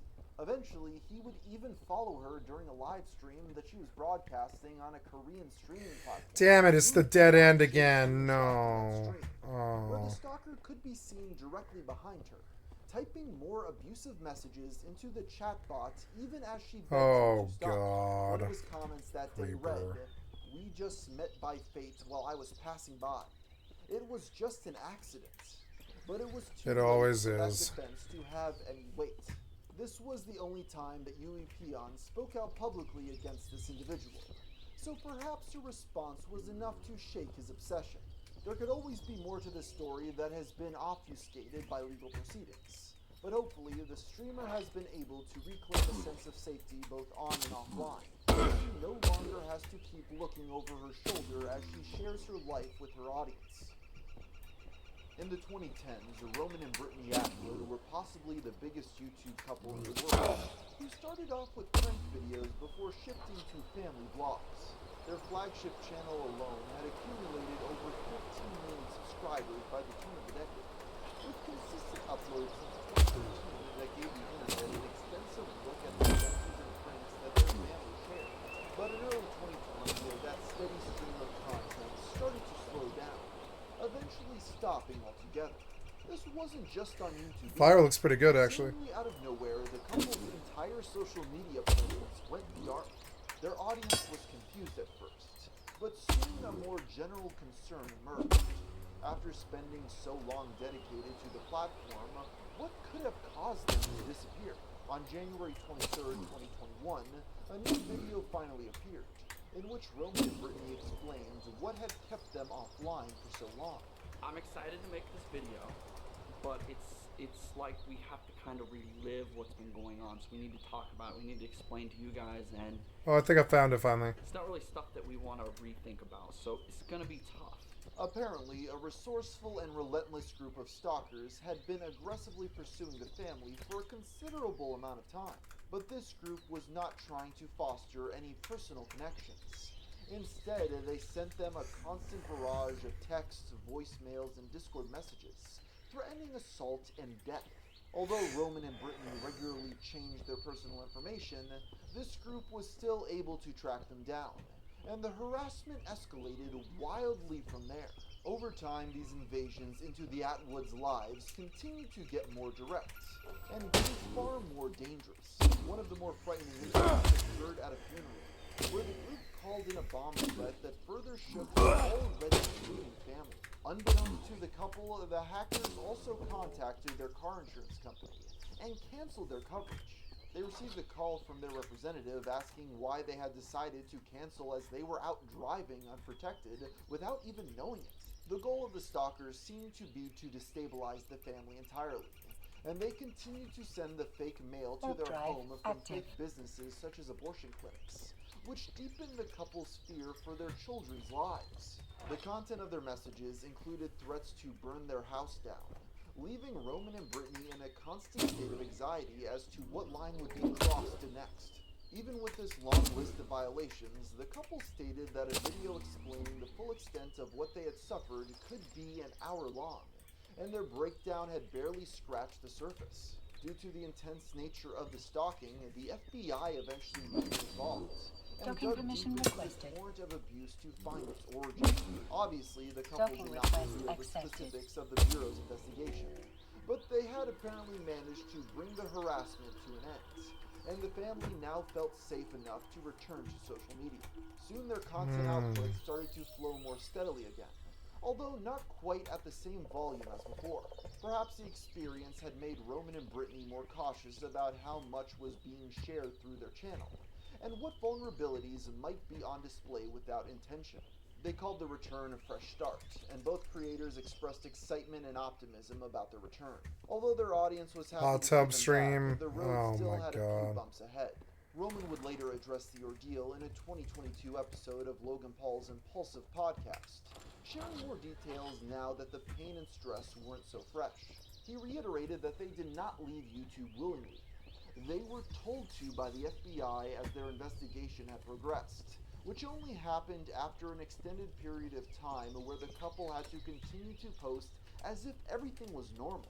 As Roman told it, the vloggers had to essentially let the abuse happen in order to give the FBI more leads to track, a tactic that allowed them to find and apprehend the ringleader of the stalking group. But in the meantime, the issue still persisted, although from a different source. On August 31st, 2021, the couple uploaded a podcast episode that detailed another stalking encounter they had recently faced. The secondary culprit had developed a fixation on Brittany, which Roman said was the most common motivation for the obsessive followers the couple had faced over their careers, with one even going so far as to hack her Facebook profile and turn her marital status to single. Just Oh, cool, she's gonna pay me. This new stalker began to send Oh, shit. Brittany love letters, Oh. expressing a desire to save her from the miserable life he imagined she was living. He then traveled to the Atwoods' former home, where they maintained their podcast studio, and broke inside. It was What was unclear that what about? he intended to do if he found Brittany, Roman, or the two of them together. Thankfully, neither the couple nor their children were present at the time. See what I have But they for you. shared that they had only narrowly missed their pursuer. After leaving the studio, the stalker continued to travel to various locations that had been featured in the family's videos. By this point, the YouTubers were aware of his presence and had alerted the police to the vehicle they should be looking for based on their home security footage. Soon enough, the stalker was intercepted and arrested, bringing an end to the unsettling day. Roman said that over the course of this harassment campaign, Brittany was more scared than he had ever seen her. While these encounters are likely to continue for high-profile creators, Roman and Brittany have stated many times that after their extensive history with stalkers, they remain on a watch list for law enforcement agencies that track such behavior. Whenever they discuss the stalking they have dealt with before, it comes with a warning to anyone who might make the attempt themselves that they are likely being watched the closer they get to the Atwood family. Often stalkers take time to study their victims before getting close, but sometimes their more extreme actions can seemingly come out of nowhere. This was the case for Jessica Clements, a model and YouTuber who accumulated a large audience through her videos about fashion and makeup advice. While this area of content in particular has seen the birth of many parasocial relationships, Clements did not face the issue directly until February of 2019. The man was Soulage Isak, a 40-year-old that hailed from Belgium and had previously sent the creator hundreds of messages on Instagram. When he did not receive a response, he chose to fly over to New York and seek her out in person. Jessica was made aware of his presence when he sent her a photo of himself standing in the lobby of her former apartment building. Apparently, he was then able to determine where she had lived by comparing some of the photos and videos posted to Google Earth, but did not know that she had moved out. The model's lawyer, Sal Struzzulo, later confirmed that Isak's harassment was the reason that Clements had relocated in the first place, and that the building's doorman had quickly jumped to action when the man arrived and demanded to see her. Soon after sending the photo, Isak was arrested and charged with stalking. In the aftermath of this incident, Clements' manager, Max Hirsch, contacted Isak and told him to cease all future contact. 30 glory off him. The Nice. lunatic's reply was predictably aggressive, which already included the quotes, "You're a dead man," and "I'll f you up." Since the creator was out of town at the time, Isak's charge was only a misdemeanor, but it still came with a protection order that would prevent the man from trying to reach Jessica again. Clements herself did not release a statement immediately, but soon uploaded a series of TikToks that described her side of the story. In Of them, course. she recounted the disbelief she felt as the situation was emerging. This dude is obsessed with me, and he's flown to New York to try to find me. So I'm sitting there like, this is crazy, but there's no way that he's ever going to be able to find me. And then I start opening the pictures, and like, he's in my apartment building that I moved out of 2 months prior to that. Afterwards, she stayed with a friend as her new apartment was still fairly close to the old one, and she did not want to risk Isak finding it. Unsurprisingly, this incident also prompted her to move yet again. Despite a court order, Clements had continued to receive hundreds of messages every day that showed a clear instability from their sender. The stalker apparently believed that there was a conspiracy to keep him away from the influencer, with one of the messages even accusing Mark Zuckerberg of being the culprit. The man had imagined a whole relationship, and somehow took her lack of responses as a sign of its veracity. The model also mentioned that in one of his messages, Isak expressed belief that she was talking to him through her unrelated Instagram posts and stories. But when she reported the flurry of texts, which also contained threats against her and her friends, the police were initially not able to intervene because Isak had not yet taken any direct physical action against her. However, the messages he sent to her friends, particularly her male friends, had gotten so graphic and disturbing that she was able to file a restraining order in concurrence with his arrest. From there, she stepped back from the process to let her lawyer handle things, trying to put the fear and anxiety of the situation behind her. She also said that she did not want to give him the satisfaction of participating in their fake relationship on any level. The stalker was released after his arrest and likely returned home with a protection order in place. Since there has been no further word on him, at least publicly, hopefully this is where the story ends for the victim. Twitch streamer Sweet Anita has had a few run-ins with stalkers, and has not shed away from making the details of those incidents public. The first time she spoke out was in 2019, sharing details about a man who had been found sleeping outside her home, who she soon discovered was the same person who had been sending her harassing messages for months. She said that he had moved only a few minutes away from her home, and the police had been an unreliable form of protection despite her many reports. The stalker was briefly detained after being found with a knife. But despite the wealth of evidence against him, including screenshots, recordings, witness statements, and even a confession, he was released with nothing more than a warning. Anita was outraged at the tepid response from police, and her fears about what the stalker was capable of would soon become real. After settling in so close to her, he would regularly pursue the streamer through her neighborhood as she tried to go about her day, frequently moving close enough to provoke a confrontation. One of the more extreme incidents came when he followed her to a shop. When she emerged and found him waiting outside, she asked to leave her alone and if he had a knife, which he did not answer. She then asked him if she would be able to walk home alone, and while he replied yes, he started to follow her as soon as she continued on her way. But the two shoplifters who had been watching the exchange quickly leapt into action, holding the stalker back long enough for Anita to get away without being followed. In her stream recounting the events, she said that this scuffle was far from the worst thing he had ever done. At some point beforehand, he had apparently physically assaulted her, although she did not go into further detail. The stalker was arrested again soon after, and sentenced the next day. This time, a restraining order. Mankind is going insane. Like, something's wrong. I don't know. And vacate the guest house he had been staying in. The streamer expressed hope that she would be safe after this conviction, but the authorities' involvement was not as definitive as it seemed. You see, the obsessive fan was only given a suspended sentence, leaving him open to violate the restraining order without any real barriers. And soon enough, he would do just that. On July 14th, 2020, Anita tweeted that her stalker had resurfaced, sharing a death threat he had sent her on stream that referenced their previous encounter, and made it clear that his obsession was not over. Although she reported the continued harassment, the police apparently continued to be unhelpful, and showed a general misunderstanding of how her job even worked. They suggested that she simply lock her doors and quit creating content to stop. Yup, that's what they do. But simple solutions like relocation were not a possibility for Anita, who was caring for her elderly mother and had a number of pets to keep in her place. That's not even mentioning her diagnosis of Tourette's and making it hard for her to have a career besides streaming. Without any reliable protection in place, Anita felt that she was being left to fend for herself. She continued to face regular contact from the stalker, and would even interact with him during streams.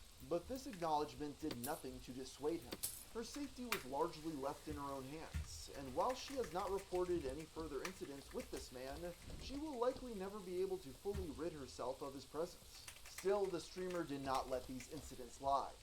Over the next few years, she would retell her story on podcasts and in her own videos, spreading awareness of how the issue affected her and how she was able to deal with the ever-present fear and anxiety in its aftermath.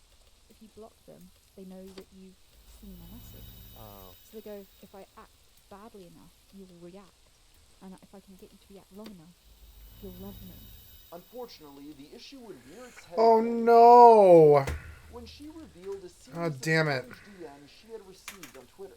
In these messages, the sender had detailed how he Ugh. wanted to access the popular TwitchCon event in a disguise, so he could approach the streamer undetected.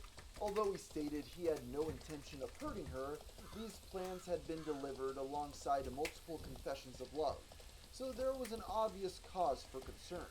While many people will claim that female streamers have an easier time getting donations and making a living, the downside of this is that they're also more likely to deal with parasocial relationships emerging, and this often leads to obsessive fans reading into the content they consume, and determining some hidden meaning where none exists. Somehow, Anita's stalker had convinced himself of the same thing, although perhaps the knowledge that he could only approach her in disguise indicated he had some awareness of what he was doing.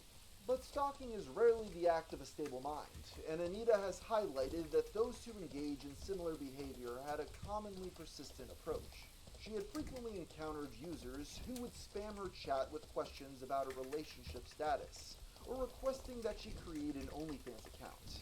And no matter how many times she blocked or removed the messages, they would keep on coming in. Anita also revealed more information about the stalker specifically.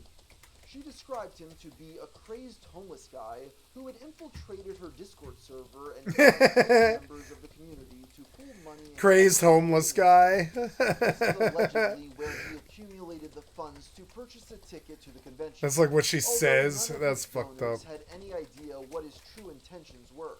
Thankfully, it appears that the stalker was unable to act on his plans.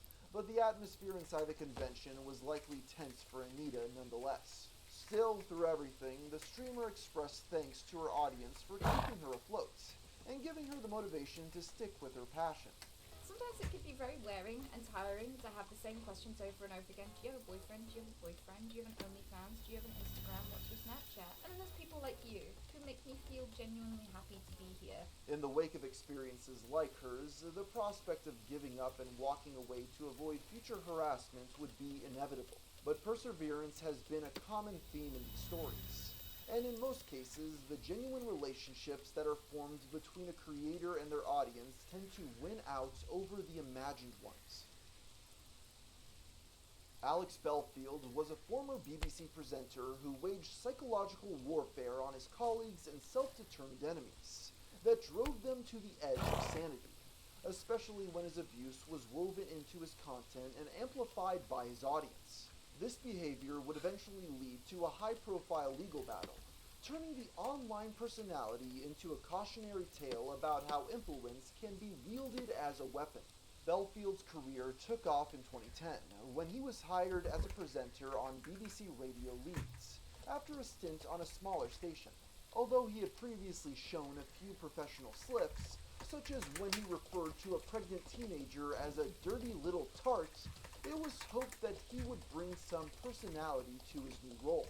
But the producers got more than they bargained for, and soon Belfield started to rack up a long list of workplace scuffles, whether by incurring a wave of listener complaints by making suggestive comments on air, or leaving coworkers in tears after angry shouting matches. After just 10 months, Belfield finally crossed the line when he made an innuendo towards the station's weather reporter, implying he had been pleasuring himself over her. Rosina Breen, the station's managing editor, fired him immediately. But as she and the rest of Belfield's enemies would learn, he knew how to hold a grudge. Belfield. From there, the former presenter tried to reinvent himself in the online space, with a channel that would eventually come to be called The Voice of Reason. While he initially produced interviews with celebrities and reviews for theater and restaurants, he shifted further and further into the reactionary right-wing political sphere when the pandemic hit, riding the wave of anti-woke sentiment. But he hit an obstacle in 2022 when YouTube demonetized his channel, following a negative article in the Times that highlights the platform's increasing proliferation of extremely profitable conspiracy theory videos. In response to this revenue hit, Alex soon established a secret channel on his own website, keeping his content protected behind a £1 paywall. In many of his videos and media appearances, Belfield openly mocked the people he made into his enemies, Current and former BBC staff, political opponents, and anyone who had crossed him were subject to rampant criticism. While this was fairly common for channels operating in the reactionary space that Belfield was known to occupy, he would also often directly tell his followers to seek out his victims and continue the harassment on his behalf. Alex would take photos of his target social media and include them in videos, using them to twist narratives that his thousands of viewers accepted as fact. Even with so much of his harassment already in the public view, it wasn't until later that year that the true depth of his actions would be made known. 8 complaints, most of them by his former co-workers, took the online personality to court, revealing details of extensive stalking campaigns against them. Some of the victims had been receiving abusive messages from Belfield for over a decade, sharing thousands of emails, phone calls, texts, and other Just a career harasser. Piece of shit. Further than the victims themselves, Of course. their friends, family, and colleagues, all in an effort to undermine the reputation. I want to raise the penalty for this. Way possible. One victim shared that Belfield had lied about him having an affair with another BBC host. And thanks to Alex's considerable audience, misinformation like this was boosted, repeated without proof, and constantly brought up. These lies included offensive comments about their physical appearance, sexualized remarks, and false allegations that the receivers of Belfield's unending harassment had been the ones bullying him. The true scale of these campaigns is difficult to determine, given how extensive they proved to be, but their mental impact on the victims ran just as deep. The judge heard testimonies of victims talking about their mental health being shattered, living in constant fear of Alex or his followers turning up at their homes, with some investing thousands of pounds into security systems. While presenting evidence about his experience to the court, BBC presenter Jeremy Vine noted that he had been followed by a physical stalker before, but the experience had been, quote, a picnic compared to this guy. Throughout the proceedings, Belfield maintained his innocence, insisting that he was the true victim and he had been silenced. But that narrative was difficult to believe when weighed against the mountain of evidence of his actions. The trial concluded with the judge sentencing the online personality to 5 years and 26 weeks in prison, calling him a far more dangerous kind of stalker than the typical perpetrators, since Belfield far more nefarious. the internet against his victims. Yep. The court also imposed an indefinite restraining order to prevent Belfield from contacting his enemies in the future. And while the sentence gave them some long-awaited relief from the constant fear that had been instilled in them, that relief did not last long. Within the same day, a video appeared on Belfield's private channel. In this upload, which had clearly been produced in case the trial did not go his way, Alex rejected all responsibility for his imprisonment, declaring that he had simply been defending himself against those who had been, quote, saying things that I felt to be untrue. He signed off with the words, "We will be back," which could be interpreted as a rallying cry for his audience or a warning to his victims. Within days, over 15,000 people had signed a Free Alex Belfield petition, and his core audience showed no sign of wavering. If anything, his imprisonment was further proof of his narrative, and that twisted perspective on events has only continued to spread since his sentence began. Liz Green, one of his BBC targets, said, "We were the learning curve for Belfield. He realized what he could do and did it with impunity. We were the warm-up act. It remains to be seen what will happen when Belfield emerges from prison. Maybe he'll try to rebuild his shattered reputation, or maybe he'll double down on his current audience and see how far he can push their belief next." So there you have some of the most notorious cases of stalkers on the World Wide Web. And although I don't think this problem will resolve itself anytime soon, I do hope that law enforcement agencies will do better at controlling the issue. And with that, I think I'll end the video here. So until next time, thanks for watching.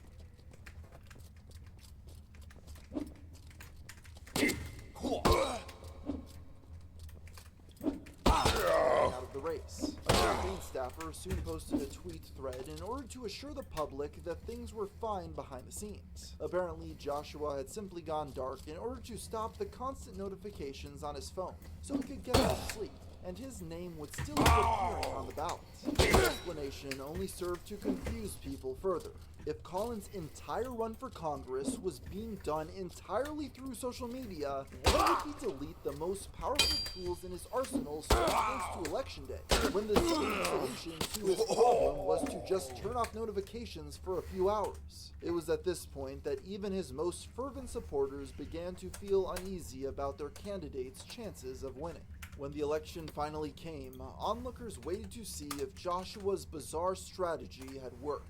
But as the results started being publicized, things seemed to be worse than even his harshest critics. He had an amulet. Joshua Collins received only 969 votes, making him the least popular candidate in the race. One user on Twitter pointed out that even Richard Boyce, who had died several months prior, received a larger percentage of votes than Joshua. Reactions in the aftermath of this disastrous loss, while mixed, were largely negative. While many people accused Collins of outright scamming his fans, others tried to paint him as a naive idealist who simply got in over his head. Joshua later reactivated his Twitter account in order to conduct a post-mortem on his campaign in the form of a thread. He admitted that the stress of running for office kicked his ass got to his head, and that he realized too late that he was not cut out to be a public figure. He claimed that, while he didn't regret how much he had paid his staffers, he had spent his budget poorly. Look at how good that amulet is. Nice. Joshua for Congress is now barely remembered as a blip in the annals of American politics, and is mainly brought up as a joke by those who were there to witness it. Aruzan, better known as Uwu Cute Single, is a 17-year-old Roblox YouTuber and TikToker from Kazakhstan. Aru got her start as a content creator in March of 2021 by posting videos in her native language. These were all short Roblox memes that were unnoticed for the most part, with occasional success. However, things kicked off for her months after she started posting content to YouTube in July, as she rapidly grew to 115,000 subscribers by March of 2022. And less than a half a year later, she hit the 1 million sub mark.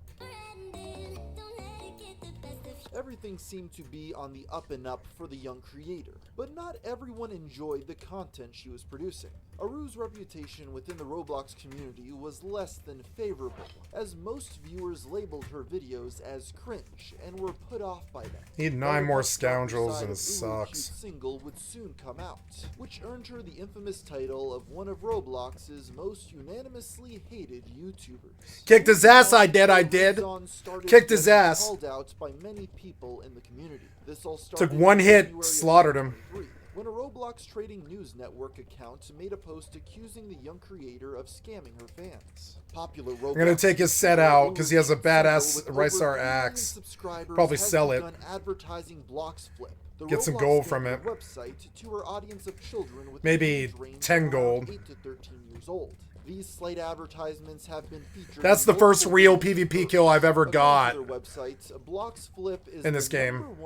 Because they always know better how to play the game better than me. But that guy was actually on the same level as me, I think. In-game items or even real money. Understandably, can I ride the horse now? Is that okay? Or such a predatory site we run up out of this cave? Nope. Her actions were deemed morally reprehensible and illegal by many onlookers. On most gambling sites, users must be at least 21 years old to gain access. And as previously I got a good amulet off him though. Fans are extremely young, but it's worth noting that Blocks Flip themselves have publicly stated that they are a quote completely legal social casino. Yet, in the eyes of the Roblox YouTubers' critics, she was promoting underage gambling. And as can probably be expected, this resulted in Aruzan catching a lot of flack for this from the online community. That being said, others expressed their belief that she was not entirely at fault, since Blocks Flip is notoriously known for hiring many young and naive influencers to promote their questionable business. Uwu Cute Single is no exception, as she was 16 when she first advertised the website. While there were some who chose to forgive her on these grounds, many more felt that she should have done her due diligence and properly researched the people she was. Oh, I'm at the graveyard. Nonetheless, oh, when okay. she was first exposed, she decided to double double down and post a tweet claiming that Bloxflip wasn't a gambling site, a statement that made many believe the situation was heading into scam territory. At this time, she was also confronted by fellow Roblox creator Creekcraft, who contacted the YouTuber. I'm no longer flagged. Yay. And asked her a few questions about the situation. She then replied, "I've heard a lot about Bloxflip ads from friends, or from Robloxers on TikTok who inserted small excerpts of Bloxflip ads. After that I applied and I was instantly accepted. No one forced me to sign anything, and there was no contracts as such." She also attached a screenshot to this message with a statement from Bloxflip's site that says, "We are not a gambling service. We do not take or place illegal bets, and we do not recommend or encourage illegal gambling." This claim comes down to a game of semantics of regulators' definition of non-currency gambling, rather than the fact that the site allowed you to gamble on things that had monetary value, even if it wasn't federally regulated. Aru ended her message to the Creek by saying, "All I want to say is that this situation is funny and I really enjoy this attention around me. I kind of love my haters." Aruzan seemingly ignored Creek's third question, where he asked her about how much she was paid for the sponsorship, as she didn't say how much they compensated her. Regardless, once everything came crashing down, she would upload several apologies. The influencer first made a short to where she tried to appeal to emotions by claiming she wanted to help people with the money earned from the Bloxflip ads. Aru even showed a video of starving African children she was supposedly helping. The thing is, this footage she used, it didn't even belong to her. Instead, it was taken from a small charity page that didn't appear to have any relation to her account. As viewers came to this realization, Aruzan understood that her attempted apology had failed. She tried again a few days later with a more conventional approach. Aru uploaded a short to where she apologized for promoting Bloxflip, but she had no luck with this one either. The audience quickly pointed out that it featured a sponsorship for the site despite the fact that she claimed to be sorry for ever working with them. This was obvious because it included a thank you message that said, "Thank you Bloxflip for sponsoring this video." At this point, the alleged scammer's reputation seemed irreparably tarnished, as the public concluded that she couldn't provide a sincere apology. But when everyone thought the situation couldn't get worse, it did. Months after the initial controversy, on July 30th, Aruzan uploaded a video titled, "We Need to Talk." Here, Aru said that she had stopped promoting Bloxflip and apologized for glorifying gambling in the first place. So, y'all probably remember a time when I promoted a gambling site. I stopped. Maybe you didn't check my... I have what you're looking for. And maybe I need to say this again, Deal. but I'm sorry for promoting... 6 gold. Guys, there's Welcome no back. reason to Anytime. hate me for that. The apology was widely panned. This is my first PvP gold. And it was 30 gold, which isn't that bad. That's not that bad. That's a kit. As disingenuous, and viewers weren't buying. Steel, Rice Star, Axe. Let's see what they go for. Amassed sufficient infamy to attract the attention of Steak and Cat God, two YouTubers who often collaborate and are best known for roasting other creators. Steel, Rice Star, Axe. Steak released a video titled "The End of Uwu Cute Single," where he took shots at Aru's 25 gold. To like the video. Not bad. I'll sell it for 24. Roast the disgraced Roblox creator if he hit 1,000 likes. Unsurprisingly, the video crushed the goal and reached over 24 gold for his weapon. And it feels like Rust, except that I can sell his AK on an auction, which is addictive as hell for me. I might have to be careful about that. Selling his weapon for 24 gold felt really fucking good to me. Cancel sale, Steel, Rice Star, Axe, items here. Oh, pick up items. Yeah. Oh, hey, I have money. Look, there's another bit of gold too, and 22 eggs. Cool. Well, so cool. Let's go do it. Uh-oh. Oh, no. Man, it never occurred to me how really cool that is. Like, in EVE Online and in this game. Rust doesn't really have it. They do with like vendors and stuff, player vendors, but they don't really have the same system where you can go murder somebody like that. I mean, he attacked me. I didn't really have an option. I should go do the quest. Just look, I have this nice food. I'm gonna eat this. I'm gonna eat this nice food he has for some reason. No, wait. I wanna. Yeah, eat his food. Also, feed this horse. Horse has been really good. Feed. Yeah, how much of that did you eat? Nice, not bad. Yeah, we should put him away now. Look, his nice set. Oh, yeah, his nice set. I forgot all about that. Yeah, my inventory is full, huh? No. Oh, yeah, my inventory is full. Is it? Wait, what do you mean my inventory is full? Oh, no. Wait, I don't want to go into the bank. I want to go be... Oh, is somebody casting now? I'm going to move. Move. No.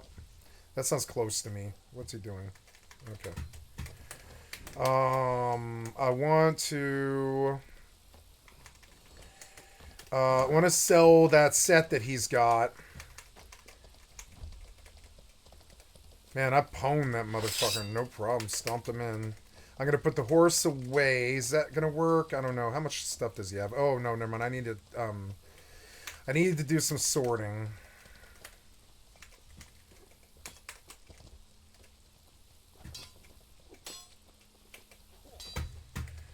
Put my horse aiming out so I can just leave fast if I need to. Okay. Steel heavy, great blade, clean cost card. Sell that for gold, I guess. Yeah, I guess I'll just go sell a bunch of stuff. But the horse has gold and stuff that I want to put away. Yeah, stuff that'll actually go away. Your inventory is full. Yep. We'll put a bunch of it in here. He had a nice ring on him. Or sorry, a nice silver amulet. But it doesn't do anything for me, so I wonder if I can sell it on the market for like, I don't know, 50 gold or something like that. I want to put this nice food away that I didn't eat. Eggs. Eggs are good. You will sell that amulet and his set. Yeah, his set. This stuff should all go in there, I guess. Go in there for now. I'll sort it all out later. Ogmere pipe, scoundrel head, and a pair of reptile. Oh yeah, he had a nice set. I'm gonna sell it. Look, he had a nice, good steel set. He was probably so fucking pissed. I mean, but you attacked me, brother. You attacked me. It's not my fault that I stomped you in. I guess it is my fault. This is me selling your set.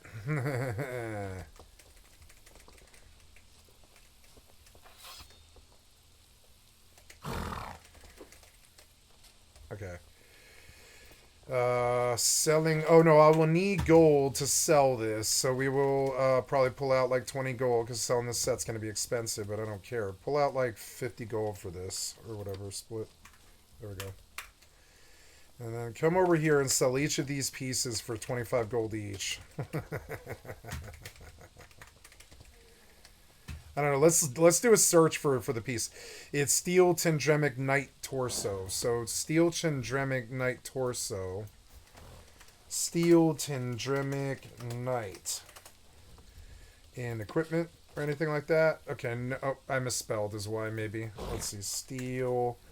Steel, anything steel, like Tendremic Knight chess piece. Steel lore, but I'm looking for armor parts. Search. Nope, nothing is steel, huh? Alright, well, we're going to assume that these are expensive, and we're going to post them all for 24 gold a piece. For, I don't know, this can stay up for like 14 days or something like that. Yeah, that was 2 gold. That was cheap. 24.14, 24.14, 24.14, 24.14. And if it sells, it'll be 150 gold. Let's see if this trinket will sell. Oh, it will. Yeah, this one I want like 100 gold for. Duration for 100. Yeah. Yep. And then we'll sell this for 1 gold, and this for 1 gold. And I will start making this market thrive. All right, this horse, I want to empty him out. Have I got all the stuff off him? No. I'm going to take all the stuff off him, put it away.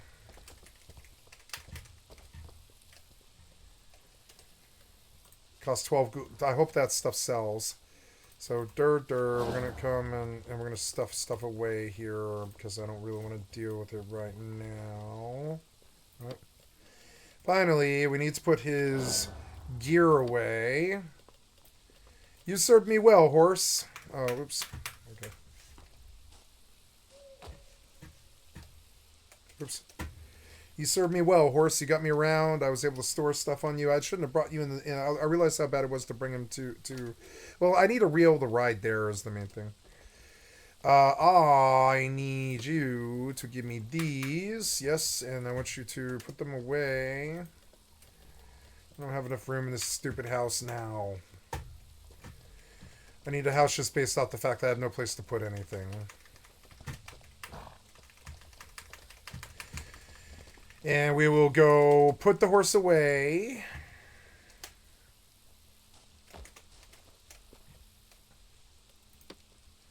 Very good. We're going back in the sewer again. I wouldn't mind bringing some stuff for Spurt. Spurt's a good spell.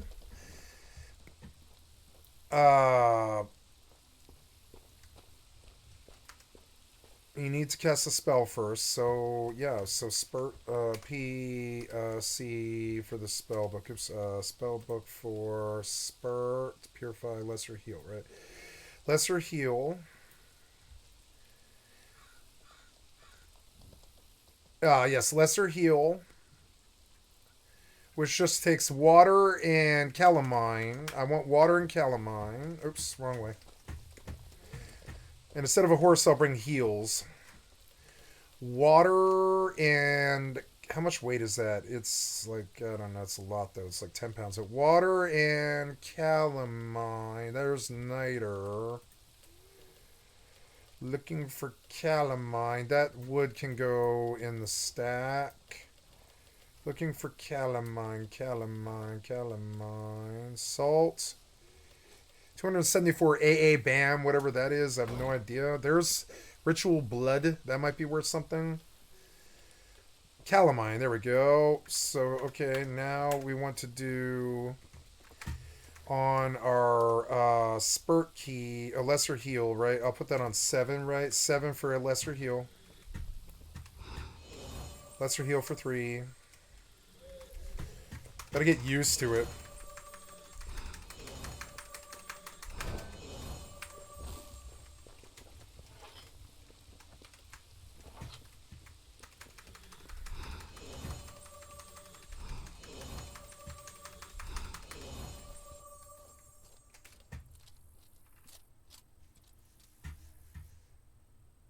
Prison Mike. Hello.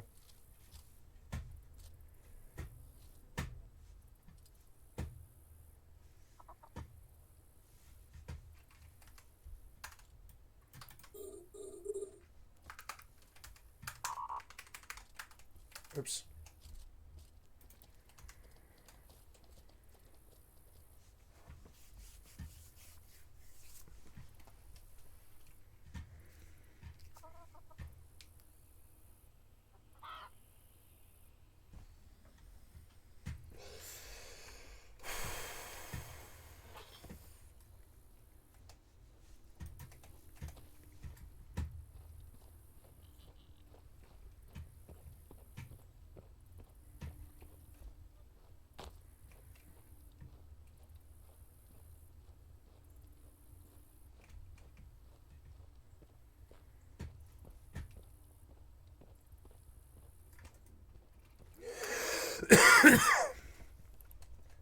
Next day, Steak uploaded the promised follow-up, Pack God vs. Ulu Cute Single. Here, Steak joined a call with Aru and added someone who identified himself as Harold shortly after. However, this was actually Damn it, Harold. who entered the Discord undercover as an 18-year-old British man. 18-year-old British got man. hooked on Bloxflip, developed a gambling addiction, and lost all his money. Eventually, Pack dropped the act and began hurling insults at his targets. After this, the 3 creators spoke behind the scenes for an hour and settled the drama. They convinced her to take down the videos where she promoted the offending sites, and she also told them that she would donate the money she had earned from the sponsorships. The YouTuber would then make a community post where she would say her piece on the situation one final time.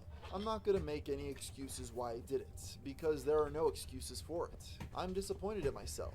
I'm an Maybe there's idiot people for down promoting here. illegal That's not too sites to good. kids. I'm sorry if I offended, hurt, or disappointed anyone with all of this. I promise to be better, and I will be better. Thank you. The reception to this statement was divisive, to say the least. Many continue to hate the young video maker, while others viewed this as her first genuine apology and accepted it. Since then, it appears Aruzan hasn't engaged in any more questionable acts, and it seems as though she has thoroughly learned her lesson. Clown Chow, real name unknown, is a 15-year-old American Roblox YouTuber and TikToker who got started in 2022. He rapidly amassed a following of millions across both sites with only a few months of posting content. Like Uwu Cute Single, Chow created short Roblox videos that gained hundreds of thousands or even millions of views per upload. Clown Chow's career had reached heights he likely never thought it would, but behind the scenes, a scheme was brewing. While this kind of content attracted many critics, it also brought a large and easily exploitable audience of children, which is what outside forces hope to capitalize on. Everything started when the Roblox creator received an enticing email which read, "Act now, we want to sponsor your channel. High payout per post, ending soon." The email then stated, "Hi, this is CEO Mert James from Arcade Prizes Company. It's Rick James, bitch! Create/worked with some of the companies you may know listed below. The reason for the email today is something just came up. Cool. It is the most suitable sponsorship for your channel. It is a product and website all about the games you play in your videos. What does the product do? It is a website all about Roblox, Minecraft, and Fortnite where users Scribing can increased to enter 0. You added the prizes spell to and the read spell about book. anything Okay. gaming related. It is really cool stuff. Nice. It's super fun stuff. Everyone has a laugh and a really great time. Simply by promoting this product/gaming site for 10 seconds on each and every video, we ensure you will earn upwards of $200 to $1,400 per post, upfront before you even film the video itself. James ended the email with the intriguing line, "Once you start working with us, you will feel and become $1,000,000. As Clown was only 15, an offer like this was probably hard to resist, so they took the opportunity. James was paying Clown to pin comments on all their shorts with a dubious link that would send viewers to a survey they could complete to obtain a $100 Roblox gift card. Of course, many noticed that this website wasn't exactly as advertised. When users clicked the link, they would be asked to do multiple surveys until eventually finishing them all. Once this was complete, the page would ask them for their email.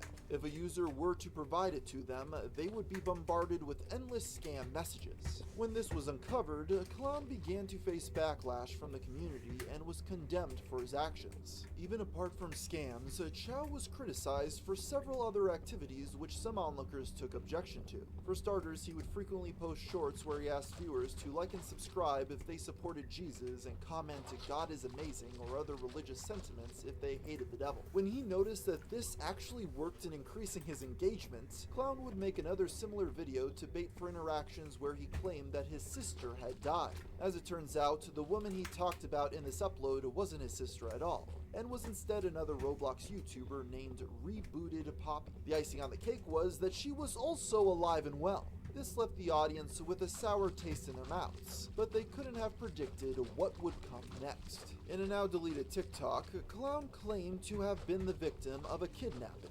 accompanied by footage to show the Roblox YouTuber trapped in the back of a van before fleeing into the woods. People were quick to point out how odd and inconsistent this situation was. Their main argument against its legitimacy was that one's first thoughts when in a situation like this would likely be to contact the authorities for help, not film a TikTok. They also mentioned how strange it was that Chow had made a Roblox video of himself dancing with his supposed kidnapper. Once this incident was exposed as fake by other TikTokers, Clown's image sank even further than ever before. But it would somehow sink even lower not long afterward, as an anonymous individual soon came forward with damning evidence against Clown. This accuser claimed that they were one of the influencer's former friends, and released various screenshots of inappropriate Discord messages that Clown had sent them. In these images, the Robloxer appeared to tell the alleged victim that he owned and sold explicit photographs of minors. These screenshots also seemed to show Clown sending the disturbing pictures and videos to his ex-friend. On September 21st, months after Chow was first exposed, his channel was terminated for violating YouTube's terms of service policies. Despite this, no legal actions have been filed for the severe crimes he was accused of. Since then, Clown Chow has been absent from the internet with no signs of a return anytime soon. Island, or Mert James as he calls himself, is yet another Roblox YouTuber who joined the platform on November 13, 2018, and garnered 1.19 million subscribers since the start of his content creation journey. But unlike the previous two creators, James never made any proper content. Instead, his videos were all fake giveaways and scams, which was his channel's sole focus throughout his time on the platform.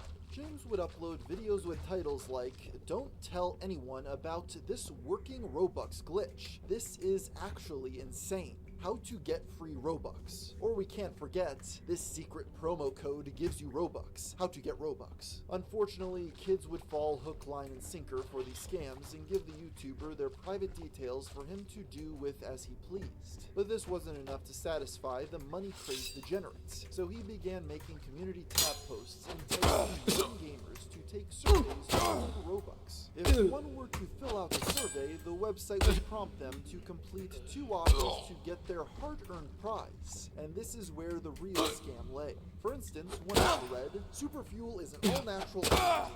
Enjoy a free sample kit of 4 flavors today. Just pay shipping." The shipping charge was $8, and once it was paid for, the site's owner could easily charge the victim's card as many times as they wanted. As it turned out, James was paying other Robloxers, including the previously discussed Clown Chow, to promote the websites. To make matters worse, the prolific scammer made multiple alt accounts to push the con further on the Island channel. Many pointed out that the most outlandish part about this was that James went through all this effort only to get paid $1 per survey. However, this enterprise would not last forever, and the scheme ultimately backfired on him. On August 29th, YouTube would bring down the ban hammer and terminate James' channel, thus putting an end to his reign of scams. In December of 2020, a Roblox hacker group named the Bun Bun Girls started making the rounds online and swiftly earned themselves a level of notoriety unlike any other. It kicked off with a video posted on the 16th, in which the uploader claimed that the Bun Bun Girls had a malevolent scheme up their sleeves. They reportedly planned to take over the Roblox website and go to war with the Bacon Army, a faction of players who all use the default male skin in the game. The creator of the video also noted that this could all be a hoax since most Bun Bun Girls were mobile players, and more importantly, they mentioned that the gang planned their attacks in French to avoid suspicion. Many onlookers did not view this upload as a credible threat, partly due to the fact that the hacker group in question had a mixed reputation within the community. A quick look into the Roblox wiki page reads, "Many people say the Bun Bun Girls are bad, but the media also says that the Bun Bun Girls only hack scammers and rule breakers. Roblox media says that it's best to take an alternate account to servers in which they are most active, or just don't play them at all. Bun Bun Girls are known to hack IP addresses and release them.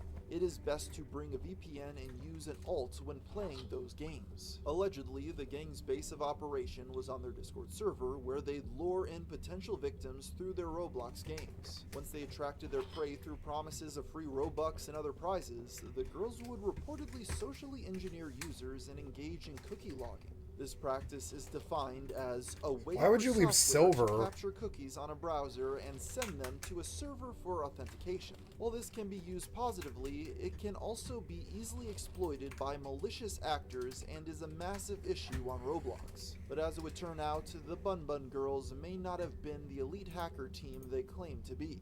On December 20th, the day that the group were supposed to wage their battle against the Bacon Army, YouTuber Real Roses Are Red uploaded a video where she claimed to expose them as frauds. She joined servers that the girls had planned to attack, and demonstrated that her account had not been compromised despite the fact that members of the gang were visibly present. With this, any fear that Roblox players may have had towards the Bun Bun Girls completely vanished. However, they weren't going down without a fight. A month later, the group came back with a vengeance and alleged that they had hacked the YouTube account of a prominent Roblox creator named Burr. Once again, Roses stepped in to debunk this claim. I found out that he got his account back 10 minutes later. We're good. My channel did get hacked, but I dream speed ran the security check, reset my cookies, signed out on other devices and changed my password. But the girls remained determined to prove themselves as authentic hackers, and announced their plans to go after other YouTubers for various reasons. To mention a few, they wanted to hack Flamingo for allegedly being racist, Sharkblocks for slander, Some Ordinary Gamers for getting them banned, and Roses for calling them fake. At this point, the Bun Bun girls also took responsibility for hacking Kira Berry, another Robloxer. When she got her channel back though, Kira denied that the group had any involvement. The gang even claimed that Roblox was suing them for targeting these people. They also mentioned they had their Roblox and Discord accounts banned. They tried sharing a picture of a court summons they had received as proof of this, but it was quickly discovered that the photo had simply been taken from Google Images. This is when their credibility was completely shattered. Even though they attempted to keep their former reputation alive, nobody in the Roblox community took the Bun Bun girls seriously afterward. The once infamous hacking group was now viewed as nothing more than a bunch of tryhards desperately seeking clout. After trying and failing to make people hear them again, the girls eventually fled the internet, never to be seen again. Quanta Computer is a Taiwanese manufacturer that produces electronic hardware. The company is quite prolific, with its customers including Apple, Facebook, and Sony. Quanta also supplies data centers to services like Amazon, Facebook, and Google. To make a long story short, they work with nearly every recognizable name in technology. Because of this, they are a prime target for bad actors looking to fleece their customers. That takes us to a man named Alldayerrydaybaby. Born and raised in Lithuania, the 44-year-old didn't seem out of the ordinary. He'd been married for 2 decades and had a long work history. That included, at one point, running his own construction business. Because of this, one wouldn't expect him to resort to a life of crime. Yet in 2013, that's exactly what he did. That spring, he realized how many companies relied on Quanta Computer, and saw it as an opportunity to make a lot of money. With the help of a few associates, he devised a plot to impersonate the manufacturer. I didn't know you could do that. The first step was collecting enough information to accurately imitate their target. Individuals began calling Quanta's customer service to glean their internal structure. This meant details like the name and contacts of key employees. That was then used to send phishing emails, which quickly gave them access to the company's email system. It provided a treasure trove of information about the business. The team now had copies of their documents which could be recreated effortlessly, as well as their long list of customers. Meanwhile, the con man began prepping for the next phase of the plan. For their invoices to pass scrutiny, the account had to appear connected with the company. They resolved this by having a second Quanta Computer incorporated in Latvia. It was registered with capital of exactly €1 by a man named Vladimir A. Vladimir then sold it to Valdez 10 days later, who used it to create a bank account in the country. With the pieces in place, it was finally time to begin their heist. Out of all the different names Quanta was involved with, hey, I got the test done, yay! As their first target. The fraudsters started by creating emails similar to the ones they'd broken into. These accounts sent invoices with wiring instructions for supposed unpaid goods and services. Naturally, the request was scrutinized by Google, but the crew accounted for this by taking steps to make the scheme even more convincing. They fabricated additional documents such as contracts and letters. The former had signatures from company executives forged onto them. The latter was embossed with fake corporate seals. It was this that ultimately let them succeed in deceiving the megacorp. And with a simple phone call, Google changed the information on file to their fake account. In total, they were sent over $23 million. It took months for Google to notice they'd been bamboozled, only reporting the theft to authorities in 2014. They notified Latvian police, who questioned Valdez under suspicion of fraud. The company pursued a civil Wish I could remedy, teleport forcing home. him to That'd be appear in so court. sweet. Though he tried his best to lie, it was quickly ruled that the money was indeed stolen and had to be returned. The $23 million was frozen and eventually sent back to Google. And with that, one would expect this to be the end of the scheme. But surprisingly, in spite of the verdict, the scammers only became more bold, going on to perform an even larger stunt worth hundreds of millions of dollars. Despite being caught, the European swindler was not ready to give up his scheme. The following year, in 2015, Valdez traveled to Cyprus in order to create another bank account. He was now aware that many multi-million-dollar transactions would arouse suspicion. To quell them, he showed statements from the first scam to verify the company's business dealings. Then the team got to work forging a new set of invoices, contracts, and letters. The criminals decided their next victim should be the social media company Facebook. They repeated the steps outlined earlier, now netting $26 million. But there was a new level to this plan. Because the initial heist was confiscated so quickly, they needed a way to ensure they could keep the money.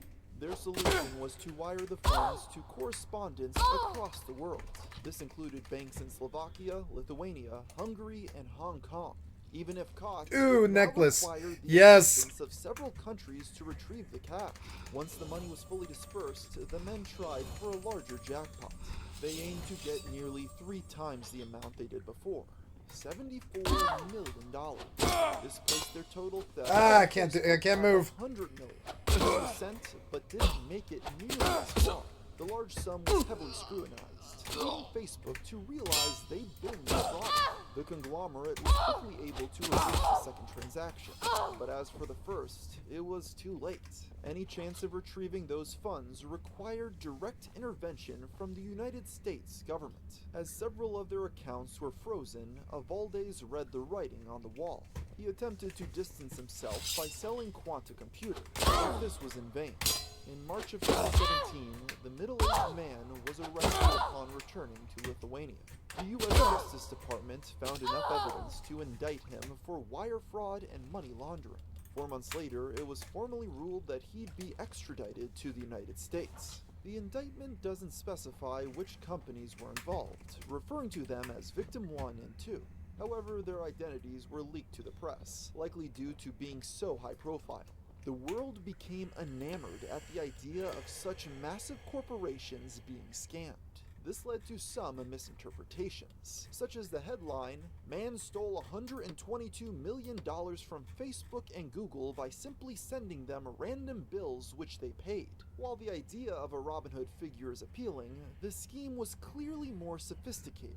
In fact, so much so that in spite of his arrest, the plot at large was still successful. Valdez was ordered to pay restitution of $26.4 million, the exact amount of their initial theft from Facebook. This is because it was never recovered, with the majority being lost as the money hadn't been frozen in time. As mentioned before, Valdez had no priors and was otherwise an upstanding citizen. This begs the question of what led him to a life of crime. Well, as it turns out, the answer was quite tragic. Throughout their marriage, he and his wife Olga attempted to conceive children, but despite their efforts, they never succeeded. The couple realized their only option was vitro fertilization, which they couldn't afford. This led Valdez to fall into a deep bout of depression. He began binge drinking to the point of being blackout drunk. His wife even recalled that in this state, he often didn't recognize her. Where did this guy go? The exact time as their scheme. Upon pulling off the heist, Valdez started to get his life back on track. In early 2017, he told Olga he was going to seek help from a doctor to end his addiction, admitting that he couldn't handle it himself. Then they planned to finally do vitro fertilization. Unfortunately, soon after, the would-be father was detained. While Valdez is often considered the ringleader, This place is it's so not actually big. clear if that was the case. The prosecutors themselves speculated he may have been acting under someone else's direction. Despite obtaining millions, he personally kept only $100,000 of the cash. So there appeared to be co-conspirators to outrank him in the operation, and he was merely a patsy. His lawyer pointed out, they don't allege he created this conspiracy. They don't allege he brought the technical computer knowledge to execute it. They don't even allege he translated documents from Lithuanian to English. They admit of all the money lost, it's about $100,000 that he got away with. He went on to argue that his client had an easily replaceable role. He was brought on for his EU membership, which allowed him to open several bank accounts. Valdez even claimed not to be privy to the entire scheme. In response to where the money went, he stated, "I'm not 100% sure because I was asked to open bank accounts. After that, I did not do anything." But this is hard to take at face value given his contradictory statements. Upon arrest, the man feigned silence. Through his lawyer, he admitted to owning the fake company, but said it was for legitimate purposes. He implied that Quanta Computer was to be developed into a construction business. It wasn't until February of 2019 that the con man pled guilty, agreeing to forfeit $49.7 million. He was sentenced to 5 years behind bars, as well as 2 years of supervised release. Before learning his fate, he said, "Your Honor, I regret that I committed this crime, and I can promise you it will be the first and last time I find myself in a courtroom.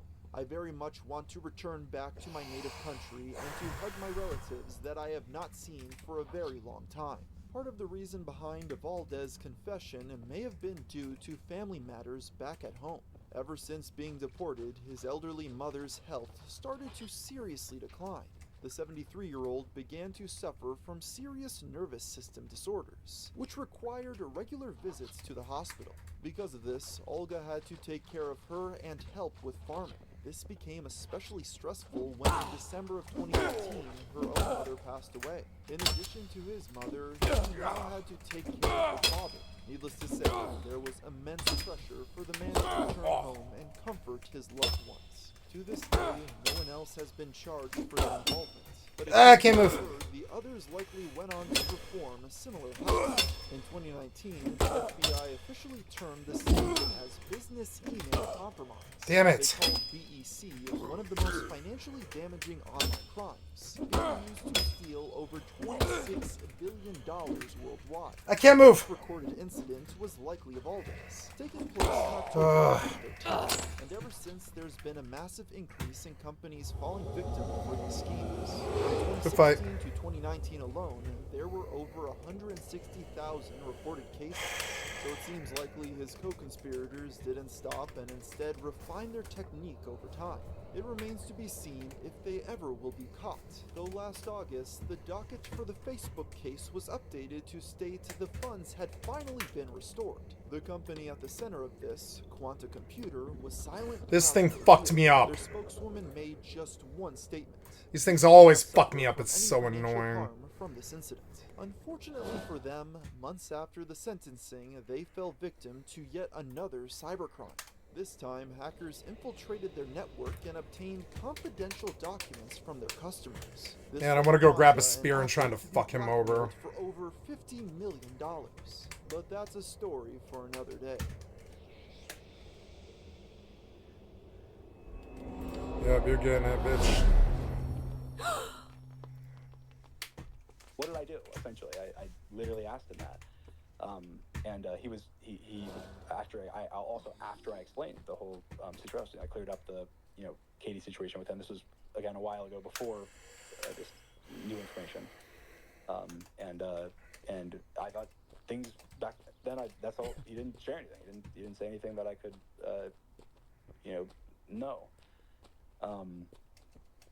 And so, first of all, I guess on that point, I want to mention something that Katie said in her tweet, and it's that she mentioned near the end of her tweet, she said something along the lines of like, other people have had experiences with them. She said them, and I just want to say that if anyone whatsoever has had any negative experience, any especially anything remotely like this with any of. Oh, I got an achievement. Yeah. I lost connection. Sorry. If anyone has had. Dude, he was really building to something there. I just got robbed. You guys want to cut ahead to when he cries? I want to hear the whole thing, honestly. Okay. Yeah. Just keep it moving. Any negative experience with any of my friends, or anybody that I know or that I'm friends with or close with or anything. If anybody has had any negative experience, please tell me. Please. I will not go straight to them and tell them. I will not. I will first and foremost try and understand and try and hear what you have to say.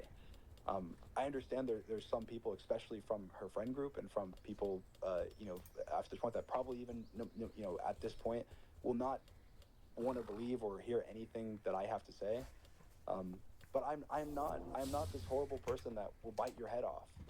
I would love to talk about anything at all, any misunderstanding. Because if you have any problems, DM me privately instead of blowing it up on Twitter. It's not about Twitter. this specifically. This is just in general. Because I had no idea, and it's horrible of me to think that people thought there was a lot of people for almost 8 months that were sitting there thinking that, Do you know what it sounds like? Very hypercritical Someone just brought it of up me. in chat of a reference that I made a couple streams ago for something else. But it literally feels like the chicanery scene from Better Call Saul. It's like, he just wants to turn around and start yelling. It's like, It was George! It was George! They defecated through a sunroof! Like, just starts screaming about how the UK YouTubers are... It was Amesy, but no, not my Amesy. Not our Amesy. It could never be Amesy. AMZ defecated through a sunroof. That's what happened. Base. Without me having any idea what for, essentially. And of course I would have wanted to hear any of this or anything at all at the moment. What the fuck? That I could have at all. And I know, and He's asking for blackmail on his what friends. Katie said in her post saying them. It's like, please, if you have had a negative experience with any of my friends, or if you have something that, please don't let me get think that blindsided again. I'm like, I have this like, I don't even know how to describe it, but it is, they tweet like I'm this like evil, manipulative mastermind, essentially. And I understand if you have that opinion. I understand that's, but I'm a human being. I am a human being that I will listen to you. I will talk to you. I don't know where. I'm sure this is going to convince them, dude. I'm sure now they're going to be cool with you. They're totally not going to go right back. That's ever known me. Right after you just on them too, you're like, oh god, I finally have a way to these people up the way they deserve. And he's like, oh, that was wrong. Okay, guys, so if you have any problems with me, I'm a really understanding human guy. This is just my perspective. I'm taking accountability. Dude, just go silverback mode and own these people. Like, holy Go silverback mode. There's no reason to bow down to them. They will never like you. You will, no matter how many times you apologize, you will always be waiting with bated breath for the next time they get a chance to cancel you and try to ruin your career, and they will. They will take it. Every time you apologize, you are one step closer to when they get to ruin you. Like, it's already happening to George.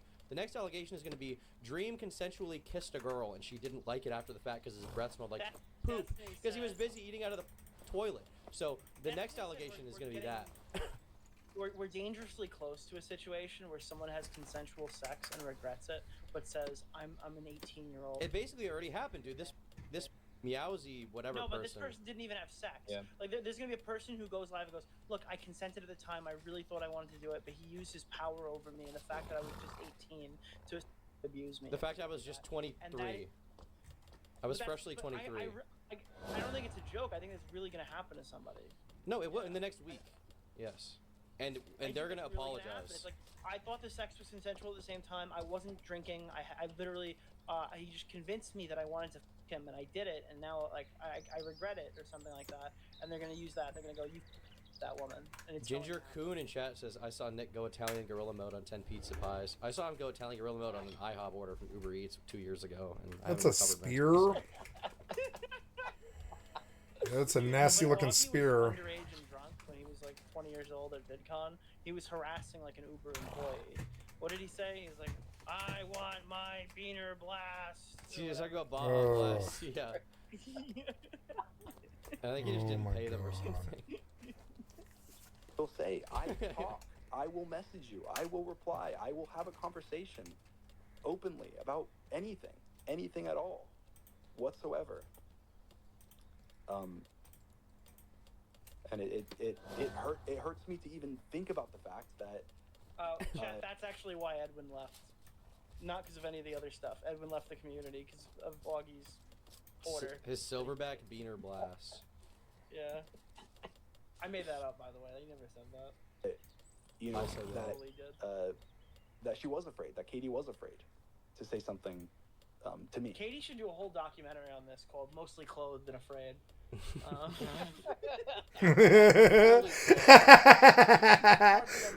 God damn it. Dude, she couldn't wash off the stench of his poopy ass hand or something. Like, what was on his hand that Could you made imagine? Wait, imagine if this was all because he didn't shower and he just smelled like. So she was stunned. Like, she was just so stunned that a person had such lack of hygiene that she was just like, she didn't know what the. He literally. We don't have Something you don't understand is, much like Wilbur's suit, all the Minecrafters wipe with their hands. Oh, That's you mean the other thing. Like a gorilla, they go gorilla mode. Yes. No, I think Wilbur's a dog. I think that the girl was like, I am a white woman and that potentially gets to the dog. And then Wilbur bit too hard, and then she tried to take him to the pound. Thank you, Mercy, for the dono. That's legitimately those allegations. I will take care of it for Wilbur you. bit her- You'll get it back soon, okay? It's going to the moon. Pulling all your money into Lockheed Martin stock. Wilbur's a dog name. Like, my mom had a dog named Wilbur growing up. So, I mean, I'm putting these things together. These are the things that have been left out for me, and I am putting them together. I mean, she's a white woman, so you know the That's dog what I'm saying. is quite natural, Yeah, isn't it? Yeah. they're bred for it. White women are bred for it, I would say. Sorry, just a bit of a quick tangent. Do you remember that woman on Twitter that was like, "Yeah, I f***ed a dog," and was just completely open about it recently? Yeah. Oh. Recently, no. I always think of Whitney, Wisconsin. Whitney, Wisconsin's the Yeah, classic one. Wisconsin was That was like the first one. That was the first one. There's another one as well, though. She Yeah, I created a saw whole her. subculture. Yeah, she was like a vegan who like dogs, right? That was her thing. Oh god. Base.